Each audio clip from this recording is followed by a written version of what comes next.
Hey guys, the story you're about to hear is about the Columbine High School Massacre.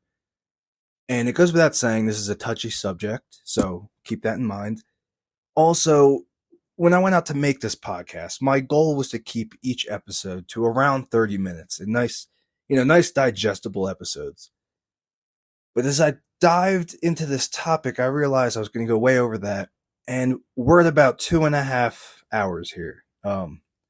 It just kind of happened. I didn't mean for it to be this long, but I didn't want to leave anything out. I wanted to do this story justice. So, if you just want to hear about the killings and the events that happened on the day of April 20th, then I suggest you fast forward to the 1 hour and 5 minute mark. That's about when I start talking about the actual massacre itself.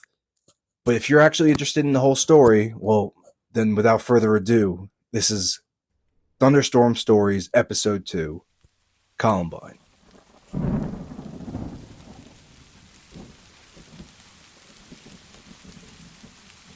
Where do you even start with something like this? Because I don't just want to talk about the events that happened on that day of April 20th, 1999, but why they happened. What caused two teenage kids, two seniors at the school that they would go in and shoot up? What caused them to do that? And I remember getting obsessed with this topic when I was in high school because I couldn't fathom the idea that two of my fellow students could come into the school and start shooting and killing all of us. I couldn't fathom it.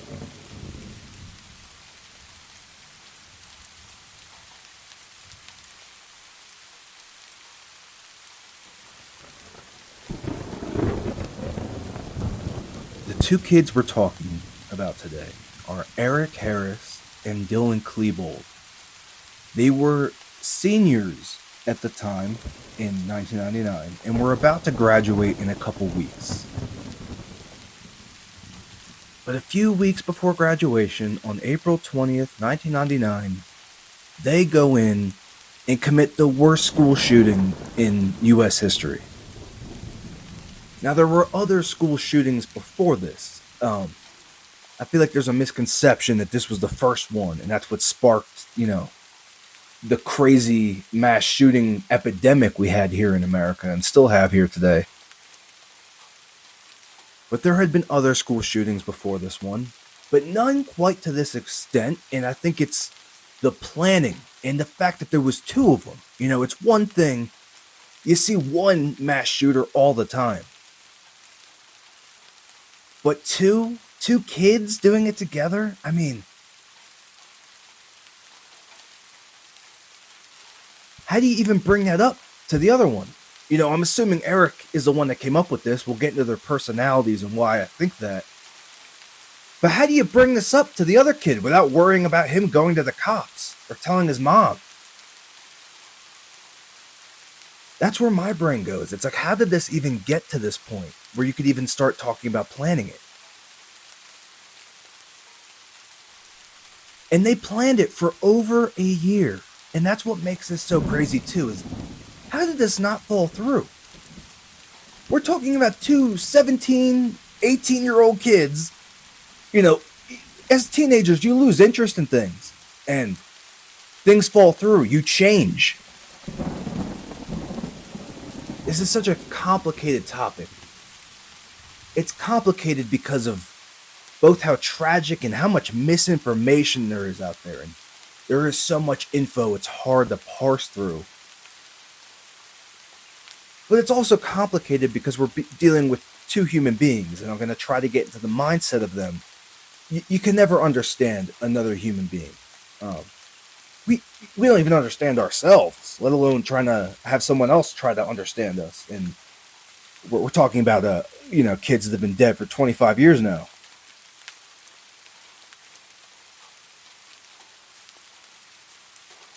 Which I guess I should put a disclaimer. I know nothing. I researched this topic, but a lot of these opinions are just that. Thoughts I've come up with. We're not going to get into any groundbreaking conclusions here. But I figure maybe if we can all talk this out together, maybe we can come up with some more insight as to what made these kids do what they did. I am an outsider. I grew up thousands of miles away. I was 5 years old when this happened. So take anything I say with a grain of salt. I tried to do the best I could in parsing through all the information, and I really did put a lot of effort and research into this, and I hope it shows. But I'm not perfect. I'm prone to mistakes. So if I do make a mistake, I apologize. And if I make you upset with some of my opinions, that's just how it's going to be. There's no way to talk about this without getting into touchy territory. So with that out of the way, I think the best place to start is where these two kids came from and how they met. And basically, Dylan grew up in Colorado. He was a Colorado native. Eric was a transplant. His father was in the Air Force, and so he moved around a lot. And he finally settled down in Colorado. I think in summer going into 8th grade, somewhere around there, maybe in 7th grade at some point, he moves to Colorado, and then that's where he's going to stay for the rest of his life. And so these two kids meet in middle school, and they immediately hit it off. Didn't become quite that close yet, but they immediately became part of the same friend group. And the friend they both shared was a kid by the name of Brooks Brown. And remember that name because we're going to talk about him a lot in this podcast. Also a friend named Chris Morris. We're going to bring him up as well. And so apparently, according to their friends, these were two normal kids growing up. Nothing seemed out of the ordinary, and in fact, Eric seemed like a totally different kid. He didn't get mad at things like he would later in high school. He wasn't this angry, racist, Nazi-loving kid. He was normal and liked to play sports. And Dylan as well. And Brooks had been friends with Dylan going back to like 1st grade. They had become separated. They went to different schools eventually, but now they become reunited in middle school and weren't quite as close as they used to be, but were, rekindling that friendship. And so these are like normal teenagers. And indeed, I saw an interview. It was like Eric's old friends from one of his old states that he lived in. It might have been New York. But they were talking about how Eric was in like 6th grade. And they said he was completely normal. And when they found out about the shootings, they were shocked. They couldn't believe it. It was like two boys and one girl, and they were being interviewed for like a news station. And they had old pictures of Eric, and he just looks like the happiest kid. And again, they were completely shocked that this happened. And they said, if Eric had never moved away, this would have never have happened. So obviously, these kids change at some point. There's no doubt that they went from being normal kids to being not normal. And so when did that happen? Well, they all end up going to a high school called Columbine High School in Littleton, Colorado. It's just outside of Denver.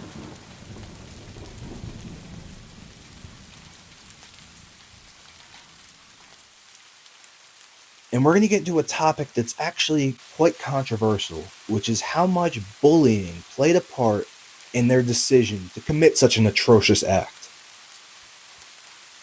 At first, the media headline and the scenario that was put forth to the public was that these kids were severely bullied, and that's the whole reason they did this. They were bullied to the point where they could not take it anymore, and this was them fighting back. And then it started to change. The narrative started to be, no, these kids were just psychopaths. They just wanted you to feel bad for them. And there's an author named Dave Cullen who wrote a book called Columbine, which was extremely popular when it came out. I remember when it came out and reading it when I was in high school. And I thought it was awesome at the time. It's come under a lot of scrutiny in the last few years. Mainly because he gives Dylan more of a pass than he should. He says some incorrect information. But one of the most ridiculous things I've heard him say was in an interview where he says he can't find any evidence that bullying was the reason that they went and shot up Columbine. Which to me is the most ridiculous thing you could ever say. Because not only do both Eric and Dylan both independently talk about bullying playing a part in it in their personal journals, their friends all talk about how terribly they both got bullied. Their whole friend group got bullied in Columbine. So to me, there is no doubt that bullying played a part in this. I mean, they would say things during the shooting, like, this is for all the shit you've given us for the past 4 years. And so to me, there's no doubt that bullying played a part. And we're going to get into it more later. But it's just one variable, though. It's not the whole thing. It wasn't just bullying that caused this, there was a whole bunch of things that happened. Eric and Dylan started to change as they got into Columbine. And bullying played a major factor. They both became angrier and more distant. Um, they start to get into violent things. Not saying that movies and music and video games caused them to do what they did, but they are obsessed with a movie called Natural Born Killers. They would eventually use the acronym for that, MBK, to refer to their planned mass shooting. But essentially, this is a movie about, it's like two mass shooters who go on to be praised by the media. And that's exactly what Eric and Dylan wanted. And, Eric was obsessed with Nazism. They both listened to this really dark music. Now, again, I'm not saying this is what caused them to do what they did. But you can see that they were into these violent things and violent tendencies. They listened to music like Rammstein and KMFDM, which were just violent, deathly lyrics. And they idolized this kind of violence. And they idolized past shooters. And they idolized Timothy McVeigh and Oklahoma City bombings. You see the influence that had on these kids. You see it in the way they planned for this event. And in fact, the school shooting that we know as the Columbine High School Massacre was actually supposed to be a bombing. They were supposed to bomb the school and kill hundreds of students. We'll get into their exact plans later, but you can see the influence of all these different things start to come onto them as they get into high school. And like I said, the bullying really started to build this rage and depression in them. And I guess now is a good time to talk about the personalities of these two kids we're dealing with. So, to start off with Dylan. Dylan, like I said, was a normal kid growing up, and, like most teenagers, began to feel uncomfortable about his body. He was tall, and I know a lot of tall kids when they're younger really feel awkward, and you can see he's very self-conscious in his writings. Eric, too. But Dylan starts to become really depressed, and you see it in about sophomore year in his journal. He starts to really get depressive, and he talks about wanting to kill himself. There's pages and pages in his journal where he talks about his wanting to die.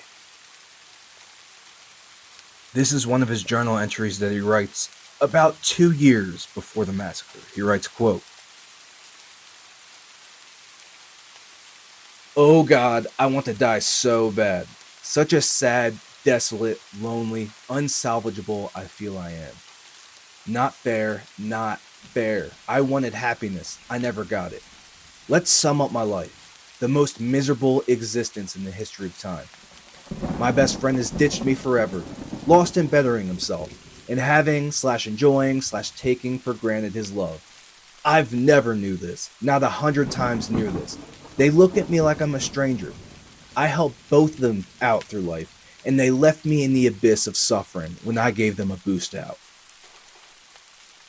Further down the page, the last thing he writes is, and he has arrows pointing to it, saying, quote, "A dark time, infinite sadness, I want to find love."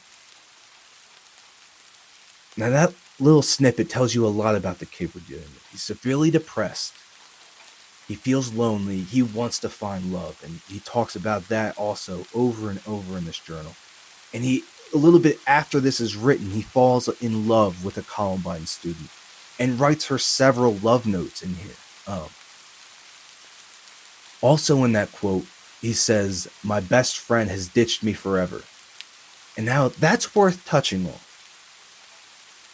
I mentioned a name earlier, Chris Morris. He was part of this friend group with Eric, Dylan, and Brooks Brown. Chris ends up getting a girlfriend in sophomore year. So right around this time, summer going into junior year, he gets a girlfriend. And apparently Chris and Dylan were really close before this. They were the best of friends. And then Chris gets a girlfriend and stops hanging out with Dylan as much and starts spending most of his time with his girlfriend, as is what usually happens to teenagers who get girlfriends. And so Dylan is devastated by this, like really hurt, and he writes about that in his journal, how they were so close and could tell each other anything, and now he feels like he has nothing because his best friend has left him. Dylan has other friends, but he really feels devastated by Chris, ditching him in Dylan's mind. And this opens the door for Eric to become closer to Dylan. And so they're all part of the same friend group. But now that Dylan lost his best friend, he's looking for a new one. And so Eric and Dylan start to become increasingly closer. And Brooks Brown, that other friend that I mentioned, he ends up writing a book several years after this shooting. And it's titled No Easy Answers, which I think is just a perfect title. But he mentions this, how Eric and Dylan started to become increasingly close, summer going into sophomore year. And he talks about one time how they're all on the computer, and it's like 3 a.m, and he hears a knock on the window. And it's Eric and Dylan. And apparently they were out doing like mischief deeds. They would call them rebel missions. Whenever someone pissed Eric and Dylan off, they would go and, set off fireworks on their porch or something to get back at them. And they called them rebel missions, and they would plan these out. And these started, like I said, summer going into junior year, around that time. So about a year and a half before the massacre, you can see their love for planning these little mischievous deeds, and they love these kind of things. And you can see how this love for planning and love for bombs and destruction started to build into a bigger, much bigger plan that would eventually become their plans for Columbine. And they love these bombs. They love making, they're called pipe bombs. And they would name these. They would name the bombs and then go set them off in a field somewhere and talk about, the successful detonation. Eric had several websites where he would write about this stuff. And so Eric and Dylan like to start to get closer, and Eric is really the one that loves these bomb making and violent things, and he starts to influence Dylan. Like I said, Dylan was very depressed, and he started to build a rage, both through bullying, but also because Eric would feed that rage. And Eric was more psychopathic than depressed. And so they both kept journals. And, I just gave you a quote from Dylan's. Here's the first sentence in Eric's journal, dated April 10th, 1998, a little over a year before the high school massacre. Eric writes this. He writes, quote, "I hate the fucking world. Too many goddamn fuckers in it."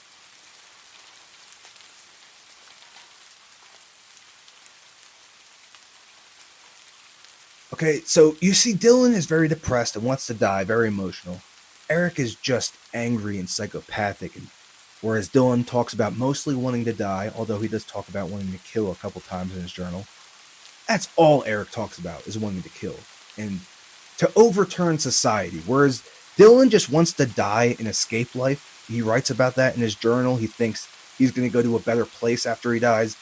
Eric thinks the world is not worth saving, and it should just be blown up. And so, unfortunately, you have, and I hate to use this term because it's so overused, but a perfect storm of depressive rage coming from Dylan and this psychotic rage coming from Eric. And Eric's psychoticness would feed Dylan's depression, and Dylan's depression would feed Eric's psychoticness. And so it became an echo chamber. These two became increasingly close, again because of that gap that was left open by Chris Morris getting a girlfriend. And it allowed these two to bounce these ideas off each other that might have been shot down by other friends, but were instead encouraged by each other. And like I said, Eric starts to influence Dylan, and Dylan starts to become just as angry. And so you wonder how these talks of shooting up the school got started. You can see, we now have a kindling of sorts of depressive rage mixed with bullying and outside influences. But what was the point where they decided to plan this out? You can't pinpoint the exact moment, but you start to see both of them start to write about this, quote, MBK. Like I mentioned earlier, that movie Natural Born Killers, they named their planned attack on the school MBK. And you start to see them start to reference that in April, about a year, a little over a year before the shooting. And you wonder what the breaking point was for them. It seems to be this incident of them breaking into a van. Now, I'll give you the abridged version, but essentially, they were sitting in a car, I think it was Eric's, and they were just listening to music. They were breaking bottles, just doing classic teenage stuff, and they noticed a van, and they're in the middle of nowhere. Nobody's around, and so they start talking about maybe we should rob this van, and they're going back and forth, not sure if they should do it. They decide to do it, so they break the window, take a bunch of electronic equipment, and they drive to like a park, and it's starting to get dark out, and the park closes when it gets dark out. And so they're like inspecting what they stole, and a cop sees them and starts to observe them doing weird stuff, like, going in the back seat, inspecting it up front, and then going to put it in the trunk. He just thinks it looks weird. So he comes up to them and basically catches them, and they admit to everything. Well, this turns into them doing the whole thing. They go to court, and they have to go through like a juvenile diversion program. And they both apparently did so well with that they got released early. And while this was a big deal at the time for them, and I'm sure it was scary as teenagers getting caught and, arrested and taken to jail, and their parents were upset with them, this wasn't anything they couldn't move past. And indeed, when they were done the juvenile diversion program, it seemed like they were ready to move past this completely. And, we've all made mistakes as teenagers. You do dumb things. And I know this might have been scary at the time, but it wasn't that big of a deal. Like I said, it wasn't anything you couldn't move past. But this really was like the straw that broke the camel's back. So they already were getting bullied, and they felt like the world was against them. And Dylan, he even writes in his journal how he feels like God's out to get him. And like I said, it's an echo chamber, so they're just feeding off of that with each other. They both get picked on. They both talk about how much the world sucks.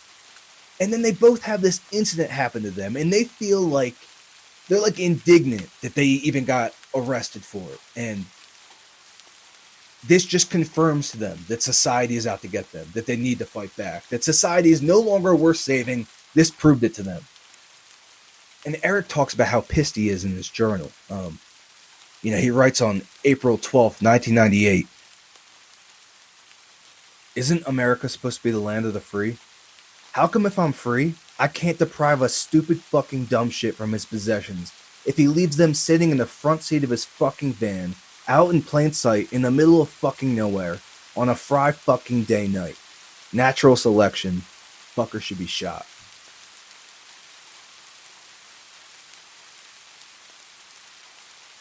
So this van incident, clearly, it messed with both of them, and they really thought this was like society, proving that society is just out to get them. And you start to see references to MBK immediately after this.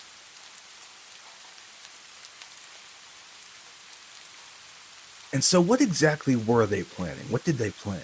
And they knew they were going to do this in April for a long time. They even wrote in each other's junior yearbooks referencing April.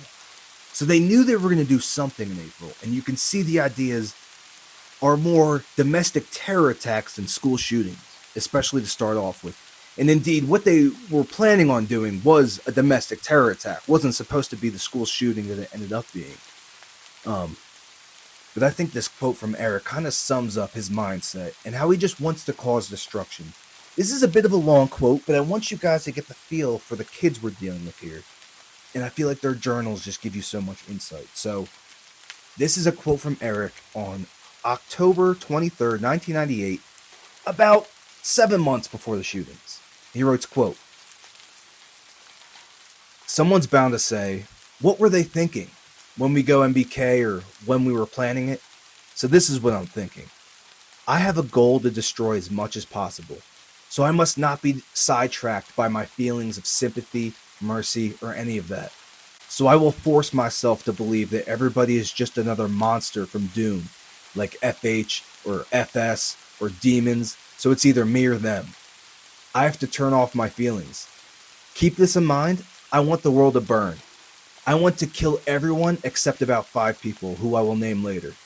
So if you are reading this, you are lucky you escaped my rampage because I wanted to kill you. It will be very tricky getting all of our supplies, explosives, weaponry, ammo, and then hiding it all, and then actually planning it all so we can achieve our goal.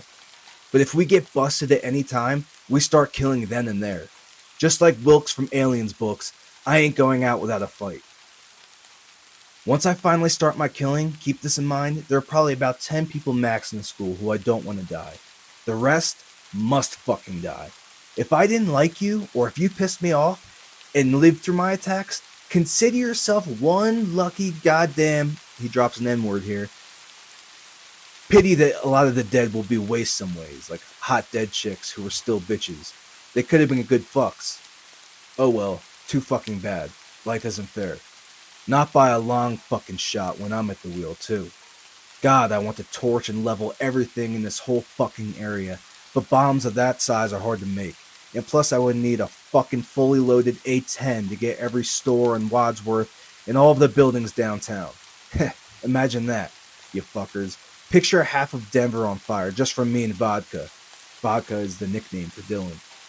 Napalm on the sides of skyscrapers and garages blowing up from exploded gas tanks. Oh man, that would be beautiful. So these quotes give you so much insight, and you can see there that they don't have a set plan yet, but it involves bombs, and that's, like I said, that was the main part of their plan. Initially, they wanted to blow up the cafeteria using propane tank bombs. These failed, which is why they ended up going into the school and shooting as many kids as they could. But that was their initial idea. And you can see their ideas are just about causing as much damage as possible. And it's not just limited to the school at this point. They talk about wanting to blow up other buildings. And in this quote, he talks about wanting to set half of Denver on fire. And you can see the anger in this quote. And you also see him say something interesting. He says, quote, "I must not be sidetracked by my feelings of sympathy, mercy, or any of that. So I will force myself to believe that everyone is just another monster from Dune." Now that's interesting to me, because you would think this kid had no emotions and no feelings of sympathy or mercy. But he's talking about how he does, and in that same quote, he talks about how there is some people who he doesn't want to kill. And indeed, they would actually let people go the day of the massacre. We're going to get into that later, but like I said to start this podcast, it's complex. These are complex kids. You can't just dismiss them as evil and then walk away. That's not only not accurate, it's dangerous, because you're missing the things that caused these kids to do what they did. And something interesting that Brooks Brown brings up in his book that I mentioned earlier, that book called No Easy Answers, he says that exact same thing, how there are other Erics and Dylans out there, and if you just ignore what caused these two, Eric and Dylan, to do what they did, you could potentially be creating more mass murderers. And so you get little snippets of empathy and compassion.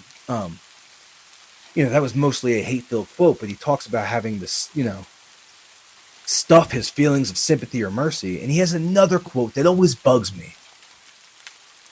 In one of his angry rants in his journal, and that's mostly what it is, it's just angry rants, but in both Eric and Dylan's journal, you can see that they're just writing down their thoughts as fast as they're having them, which leaves room for some interesting snippets. It makes for some incoherent reading sometimes, but you get better glimpses into the individuals that these kids were.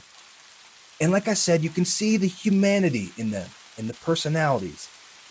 So in this angry, hate-filled rant where he's talking about Nazism and how people deserve to die and yada yada, he has a little sentence that always bugs me. It says, quote, "If people would give me more compliments, all of this might still be avoidable."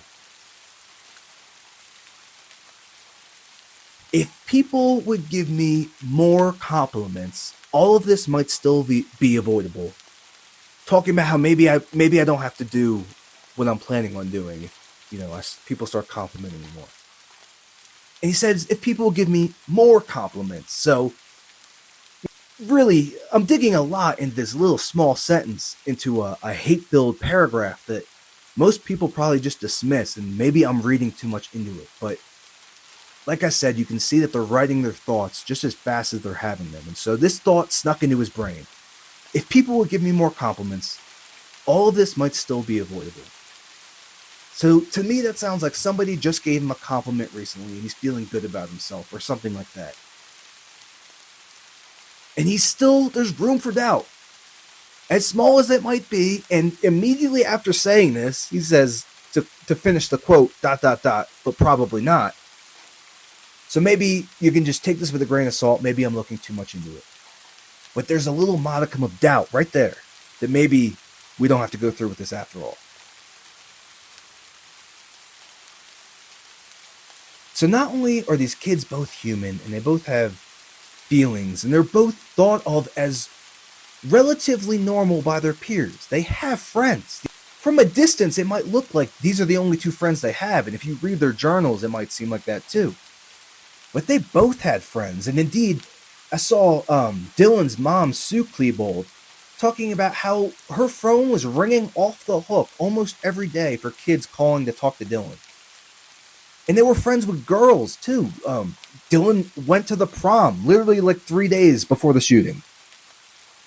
And to give you another quote from Eric, he writes about in his journal having a great time with friends. He writes this on November 8th, 1998, about 6 months before he goes and shoots up the school. He writes, quote,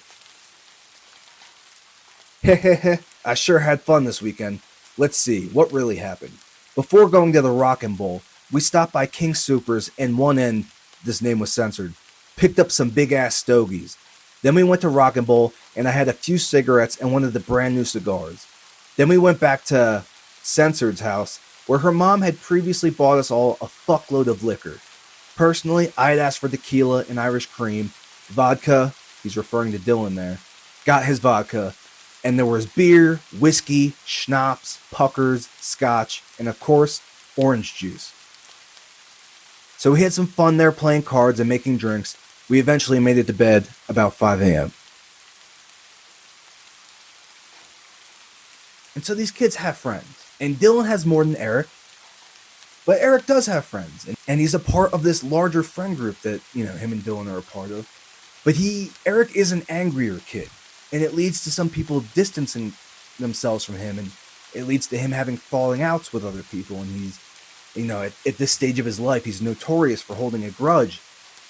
And one of the falling outs he does have is with that kid Brooks Brown who I've been mentioning. And, this is going to be important later in the story, but I'm going to try to give you the short version of all the drama that's involved. We're dealing with two teenagers. There's a back and forth. Who started what? Essentially, Brooks Brown would give Eric rides to school. Eric was very pedantic about his schoolwork and wanted to be on time.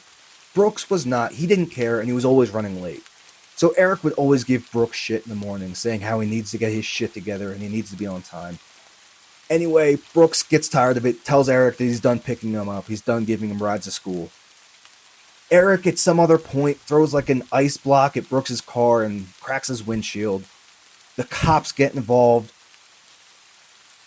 Brooks ends up going to Eric's parents and telling Eric about him sneaking out of the house, those rebel missions that I mentioned earlier. He tells Eric's parents about him making pipe bombs and all the stuff, gets him in trouble. Eric eventually posts on one of his websites that he has that he wants to kill people like Brooks Brown and whatnot. And Brooks ends up finding out about that through an interesting turn of events. Dylan hands him a piece of paper with Eric's web address on this and says, "Hey man, I think you need to check this out." Which is how Brooks found out that Eric was making death threats about him online. And that's an interesting moment. Is Dylan going behind Eric's back and warning Brooks, being like, "Hey man, there's something on here, you should check it out. Eric's kind of threatening you here. I think you should know about this." Brooks talks about in his book how he doesn't know. Was it Dylan trying to warn him? Was it Dylan being thinking it was funny? "Hey man, you should check this out." Brooks doesn't know. The way he describes the scenario in which Dylan handed him the paper with the web address on it makes it seem like he was looking out for him. Dylan doesn't describe what's on it, just hands him a web address, wants him to check it out, but doesn't want Eric to know that he went behind his back to tell Brooks. So, who knows? Anyway, Brooks sees this threat about him online and tells his parents, and they go to the police about this. And so this would actually end up with a warrant being written by the police department, but it was never brought before a judge. And so it was never signed and therefore never executed. This is one of just the many little red flags that, looking back, that, this shooting could have been stopped before it happened. But it wasn't. And so this obviously, Brooks and Eric stopped talking after this. This was like either the end of sophomore year or summer going into junior year or beginning of junior year, around that time frame. And so they stopped talking at this point. Like I said, Eric is known for holding grudges, and he acts with violent behavior, as you can see by him throwing an ice block into his former friend's windshield and posting about wanting to kill him online. So this isolates some people from Eric. But again, he does have friends. So it just makes it so complicated, this topic. The fact that they do have friends and they do have emotions, but they still planned for over a year to commit this atrocious act that they did. Knowing that some of their friends might die too. Like, they went in and shot up the school, and they did let 2 kids go, like I said, which we're going to get into later. But if they had bombed the school, there was no controlling any of that. They would have killed some of their friends for sure. And so, like I said, their plans at first were just kind of a hodgepodge of wanting destruction. Eventually it became this. Their plans were to plant 2 duffel bags with propane tank bombs in the cafeteria. Eric had gone through the trouble of sitting in the cafeteria one day and keeping track of how full it was at what time. And he calculated there was about 500 students or more in the cafeteria at about 11:09. And so that's when they were going to plant the bombs and have them go off. And after the bombs go off, their plan was to strategically place themselves outside the exits and then shoot the survivors as they fled the school. Not only that, but they actually had set up bombs in their cars, and they had timed these to go off around noon, and this would be around the time that emergency personnel and everything would already be set up in the parking lot. They also set up a diversion bomb. They set it up in a field that was a few miles away from the school. And this was to detract some emergency personnel so that when they were doing their killing at the school, this would be a diversion and they would be able to continue their killing for a little bit longer. And this diversion bomb actually did partially detonate and started a fire in that field, which was eventually put out by the fire department. Now that's the main part of their plan. I've also seen references in Eric's writing that he wanted to break into Brooks Brown's house that morning, kill Brooks, and burn down his house, and then go do the massacre of the school. I don't know if Eric actually planned that or if he was just saying that, but that is in his writings. Either way, him and Brooks would eventually reconcile before the shootings, which we'll get to later, but it definitely saved Brooks' life. And so they start to acquire a lot of equipment and bomb-making materials and guns and ammunition. And it started to become more real to them, I think, as they started to gather the equipment. And as I mentioned earlier, those rebel missions, they loved planning these little mischievous acts. And this was the biggest one of all. This was the biggest rebel mission they could come up with. And this became their life. They became obsessed with it. And you wonder at what point it became real. Maybe it was just talk at first, but it seems to have become real to Eric when he got guns. He calls this the point of no return, and he writes about it in his journal. This is dated November 22nd, 1998. He writes, quote, "Well, folks, today was a very important day in the history of R. R meaning rebel, that's his nickname. Today, along with vodka," again referring to Dylan there, and someone else who I won't name, we went down and purchased the following: a double barrel 12 gauge shotgun, a pump action 12 gauge shotgun, a 9mm carbine, 250 9mm rounds, 15 12 gauge slugs, 40 shotgun shells, 2 switchblade knives, and a total of 4 10-round clips for the carbine. We have guns. We fucking got them, you sons of bitches. Ha ha ha ha ha. Neener, booga booga. Heh, it's all over now. This capped it off. The point of no return.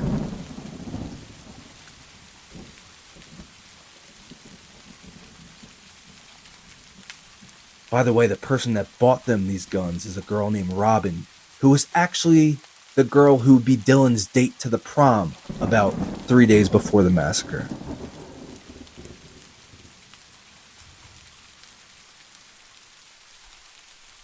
Now they've reached the point of no return, so says Eric, and some people question whether or not this ever felt real to them, and whether they ever felt it was actually going to happen until it actually did happen. And Brooks refutes that in his book. He says that he has no doubt they knew exactly what they were doing. And I agree with that. Now that they are building their arsenal and they have guns, they're going to start practicing with the guns. And this is their goal. This becomes their purpose in life, which is something I think is a problem with young people today, is that they lack purpose. And you see it in these young kids. They had no purpose in life. And Eric hates society. And this becomes their goal. This is their purpose in life. And Eric writes that in his journal, in that same quote where he's telling you that it's now the point of no return. He says in the last couple sentences of that little journal entry, he says, quote, "This is what I'm motivated for. This is my goal. This is what I want to do with my life. You know what's weird? I don't feel like punching through a door because of the flash deal. Probably because I'm fucking armed now. I feel more confident, stronger, and more godlike. I have confidence in my ability to deceive people. Hopefully I'll make it to April, but that might not happen. Ugh, it's been a busy weekend. I need to sleep. I'll continue tomorrow." Not only is this quote showing you that this is his goal and this is what Eric is motivated for, but he has an interesting quote in there. He says, "I don't feel like punching through a door because of this flask deal." Now, I'm not exactly sure what he's referring to. Something with a flask. Somebody found out that he had one. Whatever. Normally something that he would get so angry about. The classic Eric anger that he has. But he writes that he doesn't feel like doing that anymore because now he has guns and he feels stronger and more confident now that he knows what's gonna happen in a couple months. And this is an interesting thing that Brooks notices too. So I told you him and Brooks had a falling out, Eric and Brooks. Well, it just so happens the last semester of Columbine, they have 2 classes together. Eric and Brooks hadn't had a single class together the entire time for 3.5 years, but now that they're in the last semester of school, Brooks has 2 classes with them, and in one of those classes, Dylan is also in there. So Brooks decides it's been long enough, it's been over a year. He wants to make up with Eric so that it's not awkward in class. He wants to be able to talk to Dylan and just doesn't want things to be weird. So anyway, Brooks literally just mans up and apologizes to Eric and says he did things he shouldn't have. He's grown, he's matured now, and he hopes Eric says the same. And apparently Eric was like shocked when Brooks said this to him, and Eric kind of just brushed it off like, "Yeah, sure, man, whatever." And so Brooks has a reconciliation with Eric, and he notices something different about Eric and Dylan. Eric is no longer as angry. He doesn't hold grudges, it seems, and Dylan seems more confident. Brooks even talks about this one paper they had to write for class where Eric writes, everybody hated the assignment, nobody wanted to do it, and Eric decides to write a funny story. And he goes up and when he reads it to the class, he is like the entire class cracking up. And Brooks is like shocked. Like, this is nothing like the Eric that he knew from just a couple of years ago.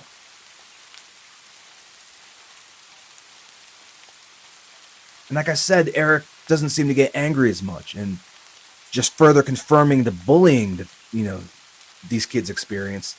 He talks about how jocks would like drive by and throw like glass bottles at Eric and Dylan. And Eric and Dylan would just brush it off. And Brooks would be like, upset about it. He's like, "You guys don't care?" And Eric and Dylan would just be like, "Nah, man, this happens all the time."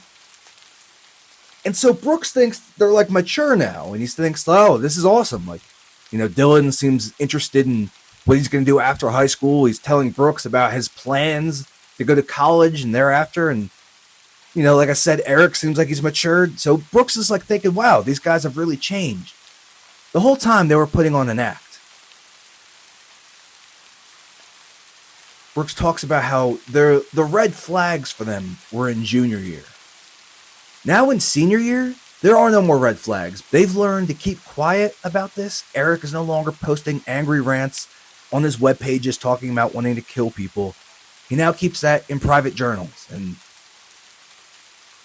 Dylan has stopped getting in trouble with the law. They had that ban incident.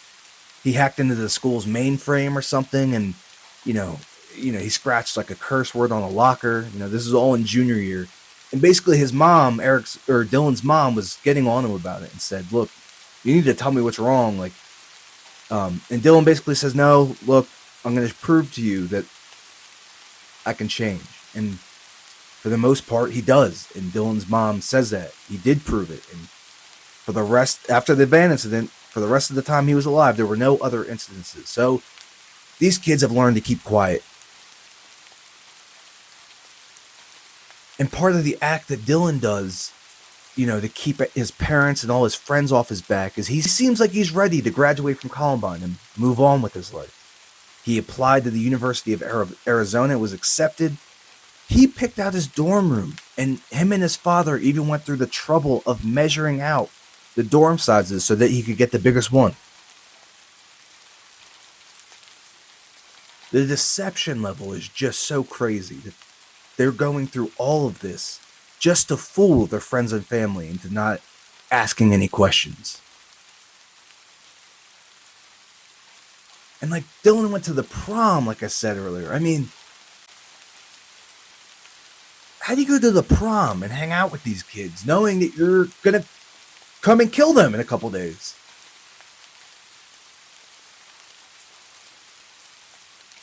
So I'm trying to show you guys both sides of these kids' personality.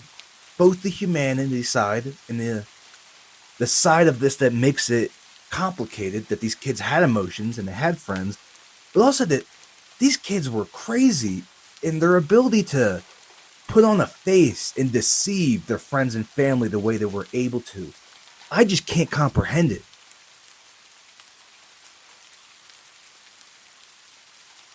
And they both talk about trying to distance themselves from their families in order to make this less of an impact on them. I gave you a quote earlier from Eric's journal that showed the humane side of him, where he talks about having emotions. But there's another avenue that these two kids had, where they made videotapes. And I guess this is a good time to get into what are called the basement tapes. Now, they get their name because most of them were filmed in Eric's basement, but there were a couple that weren't, and a couple of them were actually released to the public. There's a video of them going into the mountains and shooting off their guns that they, got from that gun show. That's part of the basement tapes, and that was released by the Jefferson County Police Department. Another one is the Hitman for Hire, the infamous Hitman for Hire video that's also available online, in which they made a school project where they were dressed in black trench coats and were hitmen that would be hired by students that were getting picked on, and then they would go out and kill the bullies. It's disturbing to look at this in hindsight because it's literally like a dry run for them. And they love leaving these little clues, and like they think it's like a movie. And Eric even writes about that in his journal. He says it feels like a goddamn movie sometimes.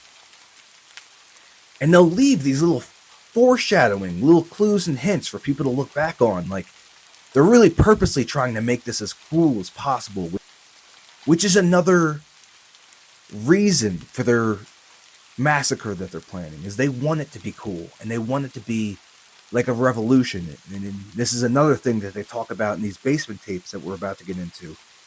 But they really thought that they were going to spark a revolution here, and they knew that they were going to get famous from this. That's one of the main reasons I can see that they did this. And Dylan even says it in these basement tapes. He's quoted as saying, "I know we're going to have followers because we're so fucking godlike." And Eric writes his journal as if he's expecting people to read it. He's like writing to an audience. He knows people are going to read this when he dies. It's going to be released to the public and he's going to be famous. And so let's dive into these basement tapes a little bit. Like I said, it's a collection of tapes, most of which were filmed in Eric's basement. The ones that were filmed in Eric's basement were never released to the public.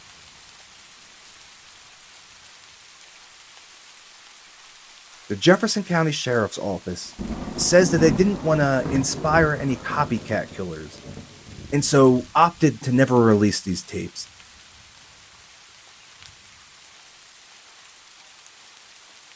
I'm not getting into whether I think they should or should not have been released, but there are summaries of what are on these tapes online. They're not transcripts, but there are summaries. These tapes were actually given to media members. Somehow media, they must have paid off some people or a person from the police department, got their hands on these, and Time Magazine published an article on them even before the families that were affected by this got to see them. And so eventually the families were allowed to see them during a viewing that the police department had. But anyways, there's summaries of what are on these. Not official transcripts, but summaries of what are on these tapes. And I get these from a great website called a Columbine site.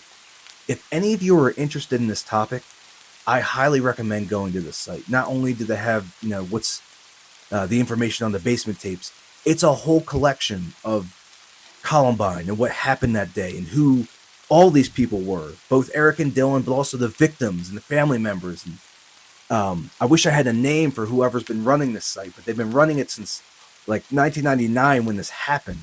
So 25 years of running this site. It's it's basically the best collection of information on this topic that I could find. So again, if you're interested, a columbinesite.com.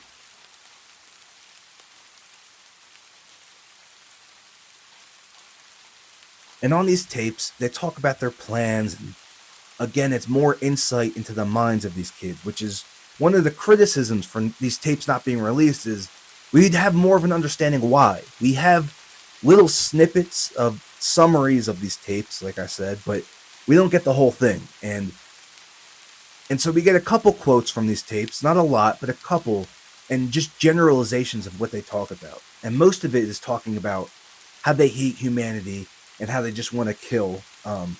Here's a quote and a little summary of what's on one of the basement tapes. It starts off with Eric saying, quote, "You guys will all die, and it will be fucking soon. I hope you get an idea of what we're implying here. You all need to die. Even us. We need to die too. Of course we'll fucking die killing you fucking shitheads. We need to fucking kickstart the revolution here." Again, see, they're talking about starting a revolution, which I think is part of the reason these tapes were never released. Later in the tape, Dylan says, quote, "The most deaths in U.S. history."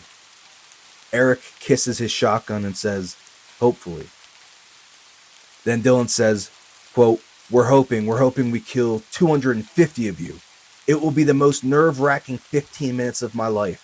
After the bombs are set and we're waiting to charge through the school, seconds will be like hours. I can't wait. I'll be shaking like a leaf." Eric says, "I hope people have flashbacks." And they argue about which director should make the film about them, Steven Spielberg or Quentin Tarantino. So they know what they're planning is going to be earth-shattering and life-changing, and they're arguing about which director should make the film about them. So this was very much about becoming famous, infamous. They idolized other killers, like I said, like Timothy McVeigh.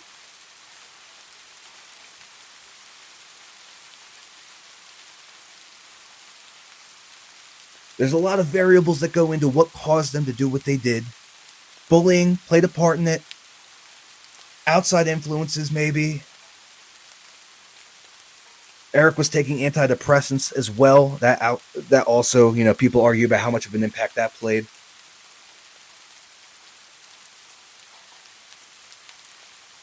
But also, this was their purpose, like I said. They had no other purpose with their life. This is what they were going to do. They no longer wanted to just be average kids in America. This was going to make them famous. And they wanted people to sympathize with them. They were, again, kickstarting the revolution. And to add back in that layer of complexity that I keep talking about, these kids sound crazy, right? But then you get quotes like this from the basement tape, where Eric says, quote, "My parents are the best fucking parents I have ever known. My dad's great. And my mother, she's so thoughtful. She helps me out in so many ways.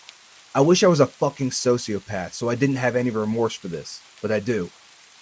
This is going to tear them apart. They will never forget it." Now he's addressing his parents directly. "There's nothing you guys could have done to prevent any of this. There is nothing that anyone could have done to prevent this." Eric goes on to say, "No one is to blame except for me and Vodka. Our actions are a two-man war against everyone else." And again, that's going into this echo chamber, right? It's them against everybody else, even their own friend group. They feel like they can only understand each other in this friend group, and they feed these thoughts to each other. Eric goes on to say that it's been hard on him lately, and his parents have been on his back for putting things off, such as his insurance, the Marine Corps, and he talks about how this is his last week on Earth.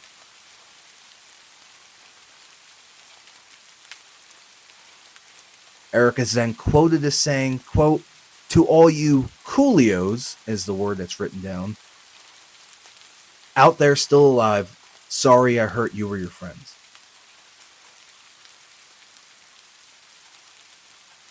So two things in there. You're again seeing the emotional side of Eric, the humane side of Eric, and he also talks about putting off things such as his insurance in the Marine Corps and how this is his last week on Earth.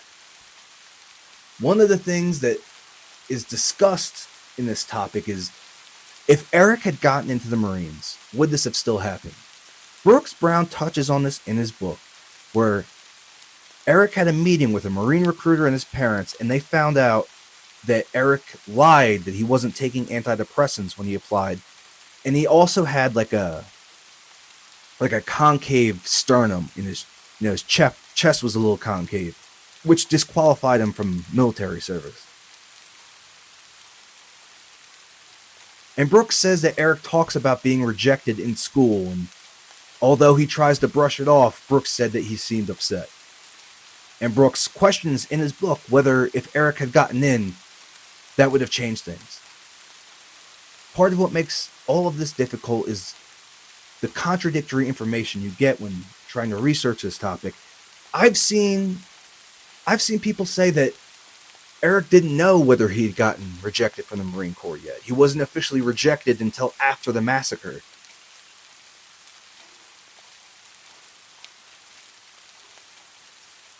I've seen it written that even though he wasn't rejected, that his mom had slipped up and mentioned that he was taking antidepressants, and Eric knew that he had lied on his application about that.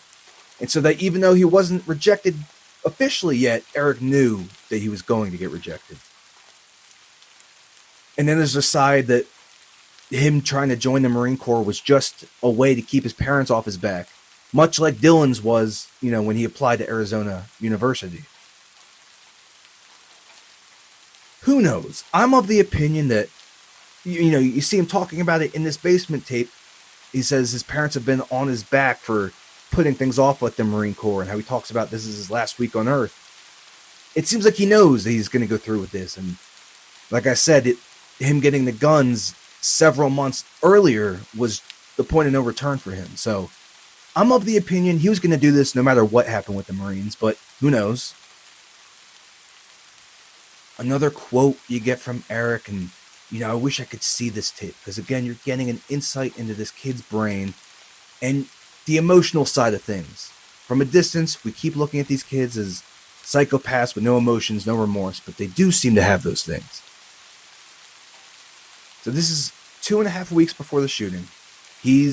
Eric is in his car by himself, and he's playing music, and it's kind of hard to hear him, but this is what he's quoted as saying. He's saying, quote, "Bob is one of the coolest guys I've ever met in my life, except for being an alcoholic."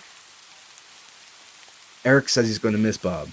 And then he says, quote, "It's a weird feeling knowing you're going to be dead in 2.5 weeks." Eric then goes on to say they can't decide if they should do it before or after prom. And then at the end of the tape, Eric says he wishes he could have revisited Michigan and old friends. He then falls silent and appears to start crying. He wipes a tear from the left side of his face and then reaches over and shuts the camera off.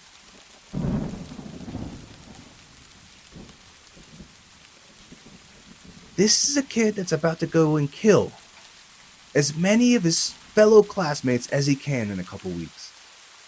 And here he is, sitting in a car by himself crying about it. Complex, right?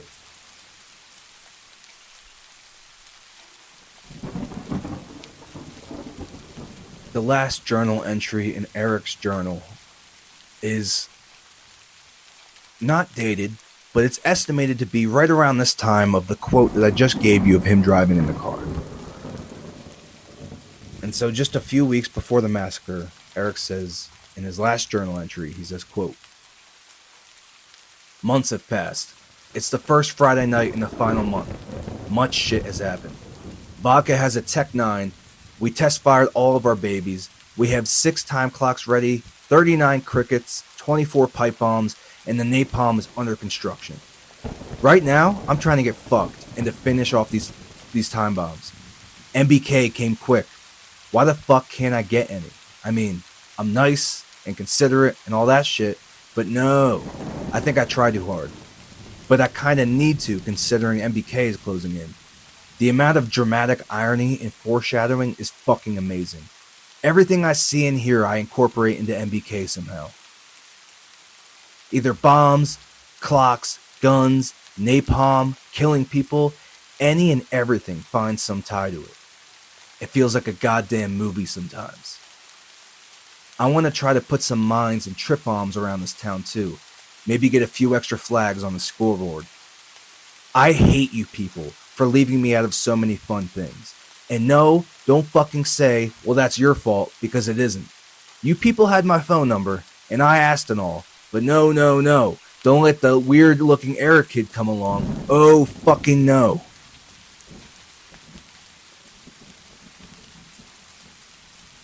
As I've mentioned, that Saturday, Dylan will go to prom.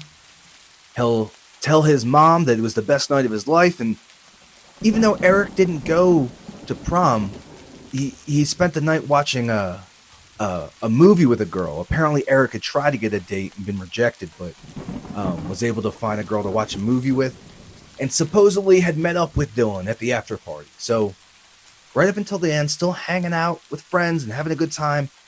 That Monday, the day before the shooting, Eric, Dylan, and the newly reconciled Brooks Brown, the whole friend group, would all ditch class together and go get food. It's speculated that Monday, April 19th, was actually their original date, and they had wanted it to coincide with the Oklahoma City bombings. But they changed it to April 20th, and people speculate as to why. For me, it seems like it was one of two reasons. One, it was Hitler's birthday, which a lot of people point to. But two, and this is the reason I go with, is that one of their favorite bands, KMFDM's new album called Adios, came out that day. Eric mentions this album coming out in his journal. The only reference to Hitler's birthday I could find is in Brooks's book.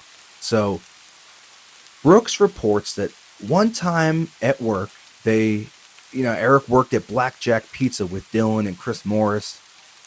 And apparently, Eric had talked about wanting to buy more propane tanks by April 20th. And one of his coworkers asked why April 20th. And Eric said, Hitler's birthday. I don't know how true that is, but that's what Brooks reports.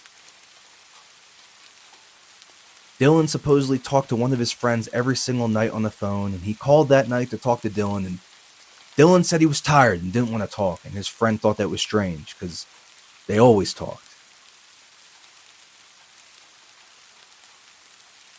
Also, I don't know how true this is, but apparently Eric buys more ammunition the night before the shootings. And the friend that he gets them from asks him if he's going to go shooting that night. And Eric says, no, maybe tomorrow.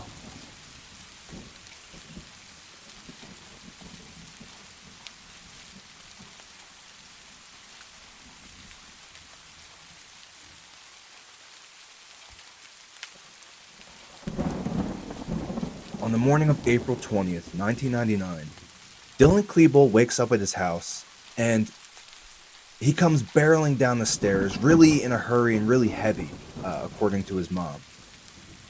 And he had a bowling class this morning, and it's an early class, but this was a little earlier than usual. And so his mom just opens the door and says, Dill? And according to his mom, he just says, bye, and then runs out the house. And his mom said he said it really almost like in an edgy way, like, bye. Now, what Eric and Dylan did the morning of the shooting is really debated. First of all, it's a common misconception that they actually went to their bowling class that morning. They didn't. And I always thought that was strange. You know, in Michael Moore's Bowling for Columbine, that's the whole thing. It's like, how could these kids go bowling the morning of and hang out with these students and then go and try and kill everybody later? They didn't. They didn't go bowling. Although, apparently, they were spotted in the parking lot at 6:15 by another student. So, that may have been their meetup spot that morning. Who knows? The only thing we have to go on is a to-do list that Dylan made. And he wrote this in Eric's day planner. And so this is what Dylan writes. 5 o'clock, get up. 6 o'clock, meet at KS. I'm not sure if that's the bowling alley, but it might be. 7 o'clock, go to Reb's house. That's Eric. 7:15, he leaves to fill propane. I leave to fill gas. 8:30, meet back at his house. 9:10, this is a little hard to read. Make a something and then set up car. I'm assuming he's talking about making the bombs. 9:30, practice setup. And then he has an arrow pointing to the top of the page where he writes chill, ... So I guess they're going to chill for an hour. 10:30, set up for something. I can't really read what it says.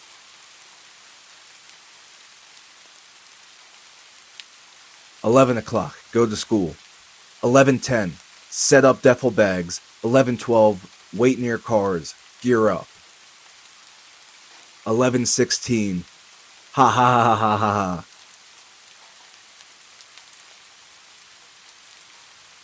And so obviously they're making preparations this whole morning. And I find it interesting that they have an hour to chill from 9:30 to 10:30. I wish I could get a little bit of insight. What did they talk about during that time? Were they just talking about the plan the entire time? These are still young teenagers. Did they still goof around and crack jokes for an hour? I just find it interesting that they made time to chill this morning.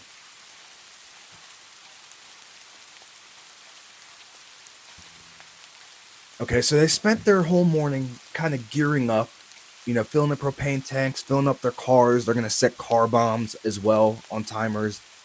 But there's a report that Eric was actually seen at school at 7:30 a.m. by another senior. Her name is Sarah Leary, a friend of Eric's.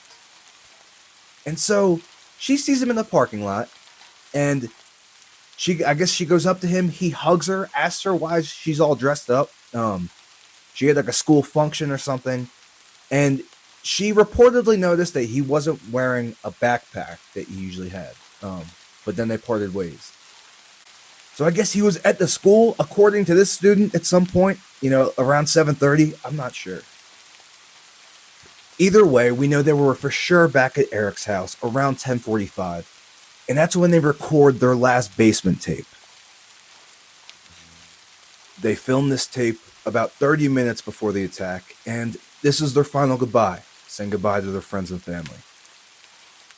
Now, like I said, there's no official transcripts of these tapes, but the summary that we get, and I get this from a Columbine site, it says this. When the videotape starts again, they're back in the Harris home, in the downstairs family room. Harris is filming. Dylan is wearing a black baseball cap on backward, exposing a B embroidered in red and white on the back of his hat. The Boston Red Sox logo.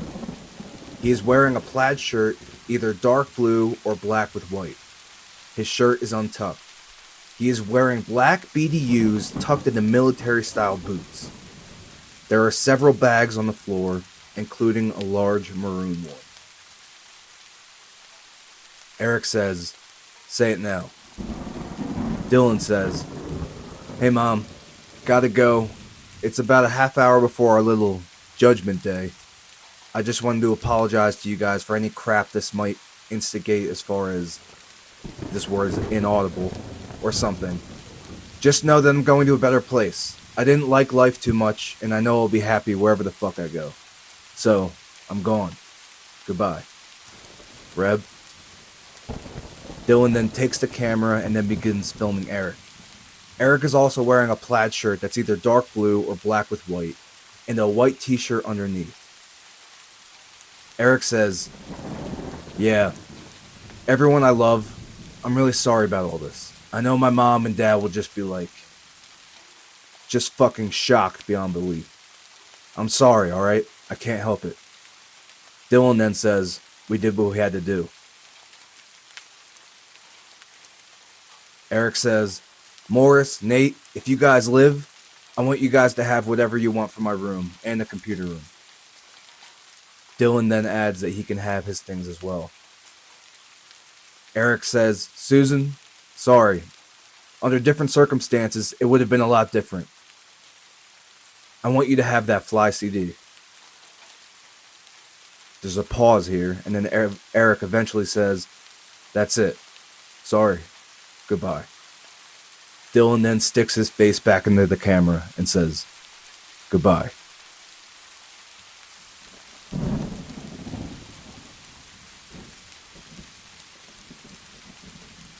So at about 11:10 a.m., Eric and Dylan arrived at Columbine, each parking in a separate parking lot. Eric parks in the senior lot, Dylan parks in the other student parking lot. And so Brooks Brown, their friend that I've been talking about this whole time, sees Eric pull in. And Eric had missed a huge test in their philosophy class that was worth like a third of their grade. And so like I said, they had reconciled their friendship. So Brooks decides he's going to go bust Eric's balls for missing the huge test. He doesn't give his exact wording, but I imagine it was something like, "Eric, you fucking idiot, you missed that test. What are you doing, you moron?" Eric reportedly says that it doesn't matter anymore. And they exchange a few other words, and they're just kind of busting each other's balls, I guess. And then Eric says to Brooks, "Brooks, I like you now. Get out of here. Go home." According to Brooks in his book, Eric then stops paying attention to Brooks entirely and just proceeds to unload black duffel bags from his car. Brooks knows that Eric's not a kid to be messed with and decides not to push the conversation any further and walks away. And he's not sure what's about to happen, according to Brooks, but he knows that he should not take things that Eric says lightly, so he begins to start walking home. At about 11:14 a.m., Eric and Dylan take two black duffel bags, one each, and go into the cafeteria and place them under one of the tables. Each of these bags contained a large propane tank bomb. And had these detonated, like we talked about earlier, it would have killed hundreds of students instantly. These were set to go off at 11:17, so only 3 minutes from then. Just by happenstance, the security tape was being changed out, and so you don't see these bags being planted by Eric and Dylan, but when the security tape comes back on, you can see the bags under the table.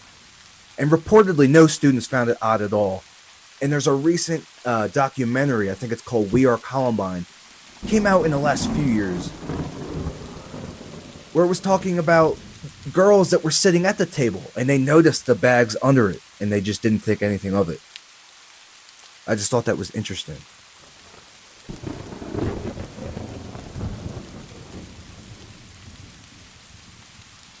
Eric and Dylan then went back to their cars and waited for the bombs to explode. So they waited for about 2 minutes, from 11:14:15 to 11:17. But the bombs didn't go off. And so they waited another extra 2 minutes, 11:18, 11:19, and they still didn't go off.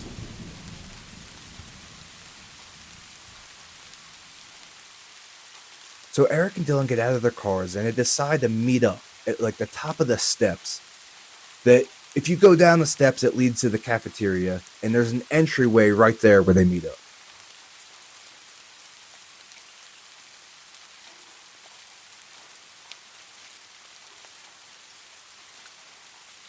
Eric and Dylan are both wearing the black trench coats that they would become infamous for.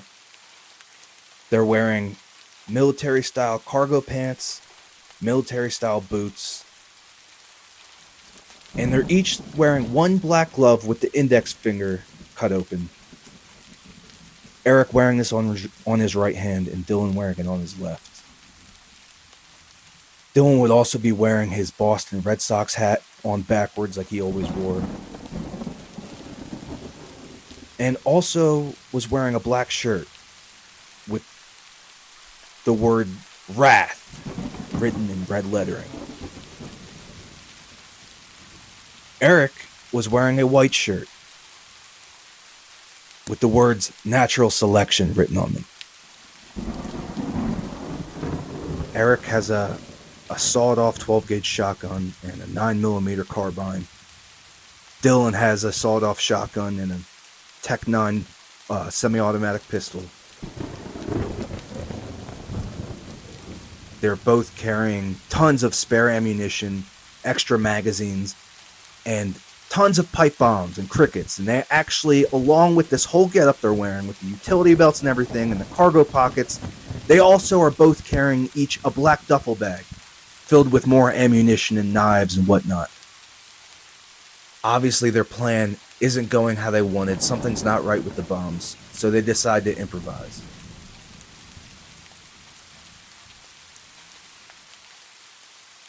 Witnesses report hearing Eric say, "Go, go."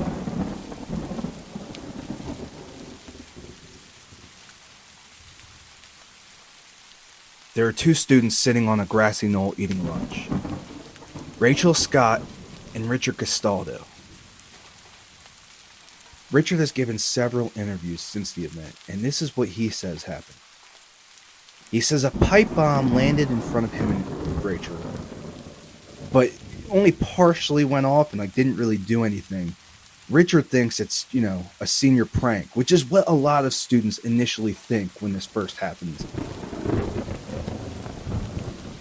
So the pipe bomb, doesn't really go off. He's kind of looking at it thinking, what is going on here? And then Rachel gets shot.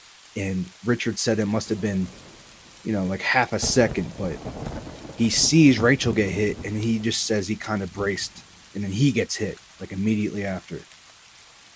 And this is what Richard says immediately after he gets out of the hospital. Richard would end up paralyzed, and he was in the hospital for a bit. And when he gets out, he reports that Rachel was crying. And one of the gunmen came up close and asked her if she still believed in God. According to Richard, she said that she did. And then the shooter said, "Then go be with him," proceeding to shoot her point blank, killing her. Now, Richard told this story immediately after he got out of the hospital. He told this to his mom. But immediately after, he starts to forget his own testimony. And he asks his mom, "What did I say? What happened? Why didn't anybody write this down? What I said happened." The thing about memories are, and this is why eyewitness testimony is so terrible, is the human memory is bad. And I remember reading this somewhere. When you remember something, you're not actually remembering that event. You're remembering the last time you remembered it. And so, the more times that Richard tells this story, the more he tries to remember. He's not sure if this conversation between the killers and Rachel actually took place. Now, I do think it happened, because there's precedence for this. In one of the basement tapes, and this little clip of audio is actually released to the public. Not the video, but the 3-second audio clip is actually available to the public, and you can find it on that website that I've been talking about, a Columbine site.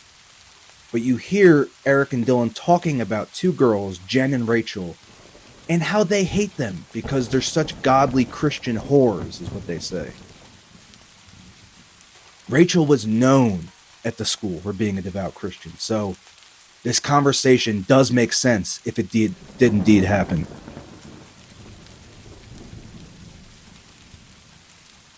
Down the stairs from this grassy knoll, if you go down the stairs, to the left is where the cafeteria is. 3 boys, walk out of that cafeteria and begin to walk up the stairs towards the gunman. These 3 boys are Lance Kirkland, Daniel Rohrbaugh, and Sean Graves. Eric and Dylan see them coming up and immediately open fire. Sean Graves says later on that he initially thought that these were paintballs. Like I said, everyone thinks this is just a prank at first, and so they don't immediately run. He then sees Lance Kirkland go down and Danny Rohrbaugh go down, and then he immediately turns to run and feels himself get shot. So all 3 boys are shot. Sean Graves is actually paralyzed from the waist down at this point, and at some point starts to crawl towards the cafeteria door. And he says later on in an interview, when he made eye contact with the students that were in the cafeteria, they were just shocked to look at him and couldn't believe what they were seeing. A fellow student of theirs clearly shot and crawling, bleeding into the cafeteria. And he said they just kind of, he made eye contact with these other students and they kind of just stared at each other, didn't say a word. To the left of where Rachel and Richard Castaldo were having lunch, there are some students in a field. Eric and Dylan then proceed to open up fire on these students. They will injure a student named Michael Johnson.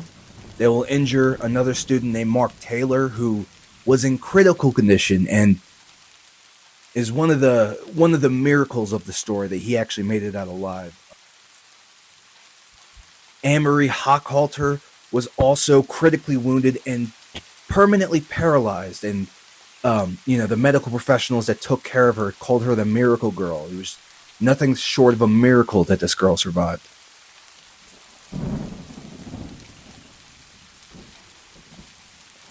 So now Dylan goes down those steps where they just shot the 3 students, and he's going down towards the cafeteria and shoots and kills Danny Rohrbaugh point blank. Daniel Rohrbaugh was the second victim of Columbine.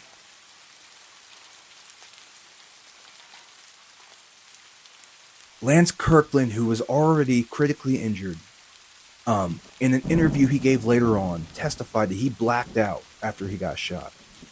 And when he comes to, he can kind of sense that somebody's behind him. And so he puts up his hand and says, "Help me." Dylan reportedly walked up behind him and said, "Sure, I'll help you." Dylan then puts his shotgun behind the left ear of Lance Kirkland and pulls the trigger, shooting him point blank in the face. Miraculously, Lance Kirkland survives this, and I saw an interview of him recently. He's doing surprisingly well. He says he basically has no physical problems that were a result of this shooting, which is just, like I said, miraculous.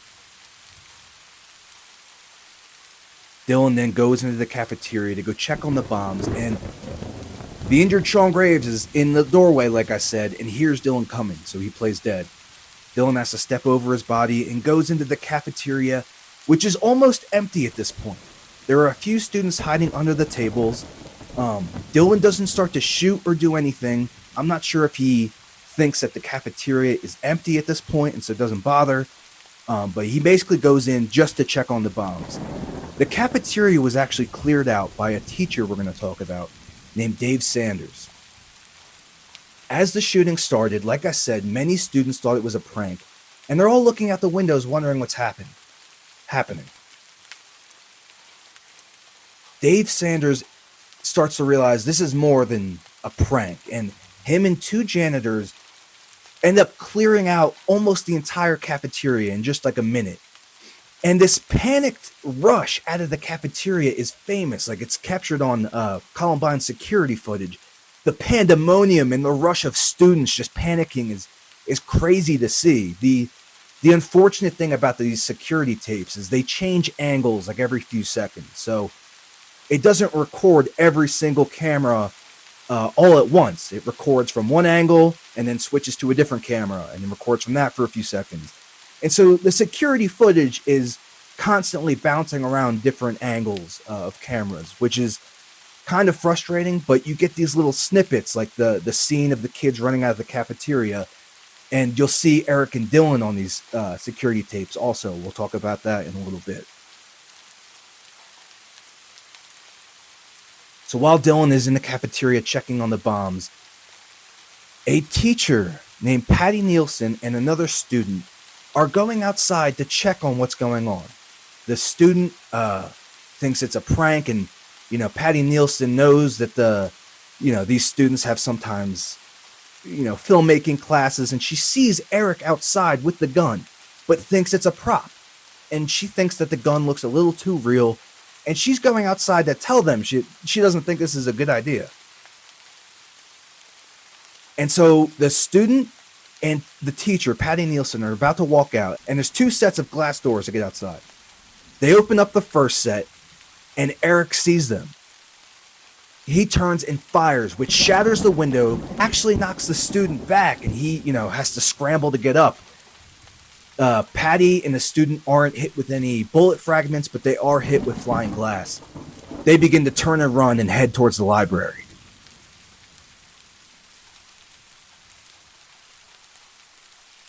Eric and Dylan are reported as whooping it up.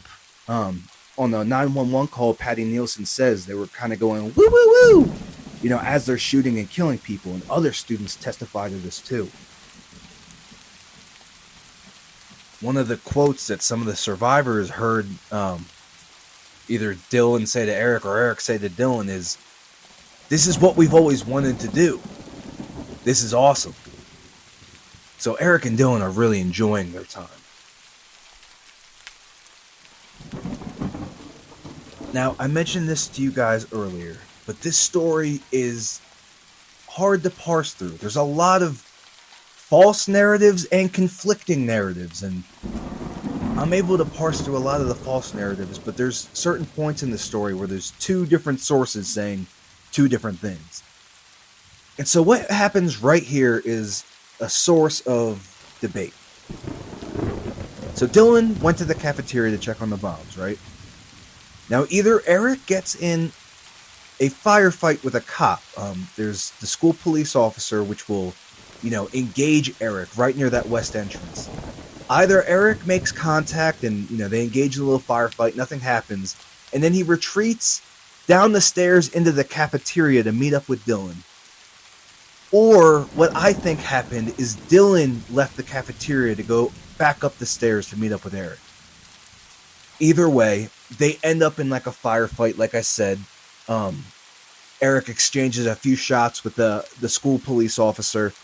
Neither the officer nor Eric are hit, and Eric and Dylan end up retreating into the school. And the school is well aware there's a shooting going on. Most of the hallways are cleared, but some students are still scrambling to either escape or make it to a classroom. Eric and Dylan begin chasing students and shooting at them. Most of them make it out uninjured, but there is a girl that is shot in the ankle as she tries to flee, but she does make it out of the school. Again, that teacher, Dave Sanders, who had helped clear out the cafeteria, is running around the school, trying to get all the students safe, and he's with another student at this time. Well, as Dave and the student are making a mad dash across the school, trying to get everybody, put away and safe and away from the gunman, happen to run into Eric and Dylan in the hallways. Dave and the student immediately turn to run, and Dylan and Eric open up fire. The student makes it away, but unfortunately Dave Sanders is critically wounded.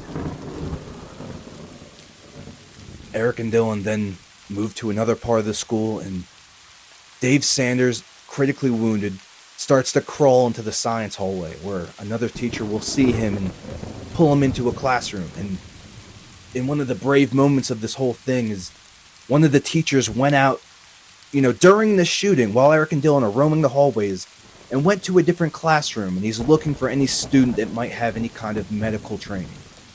And he finds one, and he brings them to Dave Sanders, and, Dave is shot in the chest, and he's bleeding heavily. Two students, administer first aid. They keep Dave Sanders talking and, show him pictures of his family, trying to get him off the situation. They'll put a sign in the window saying one bleeding to death to leave, a sign for when rescue does come that they need help in this room immediately. And one of the tragedies of this whole story is Dave Sanders would survive for hours, like 3.5 hours or something, but would eventually bleed to death. And by the time the paramedics got there, it was too late.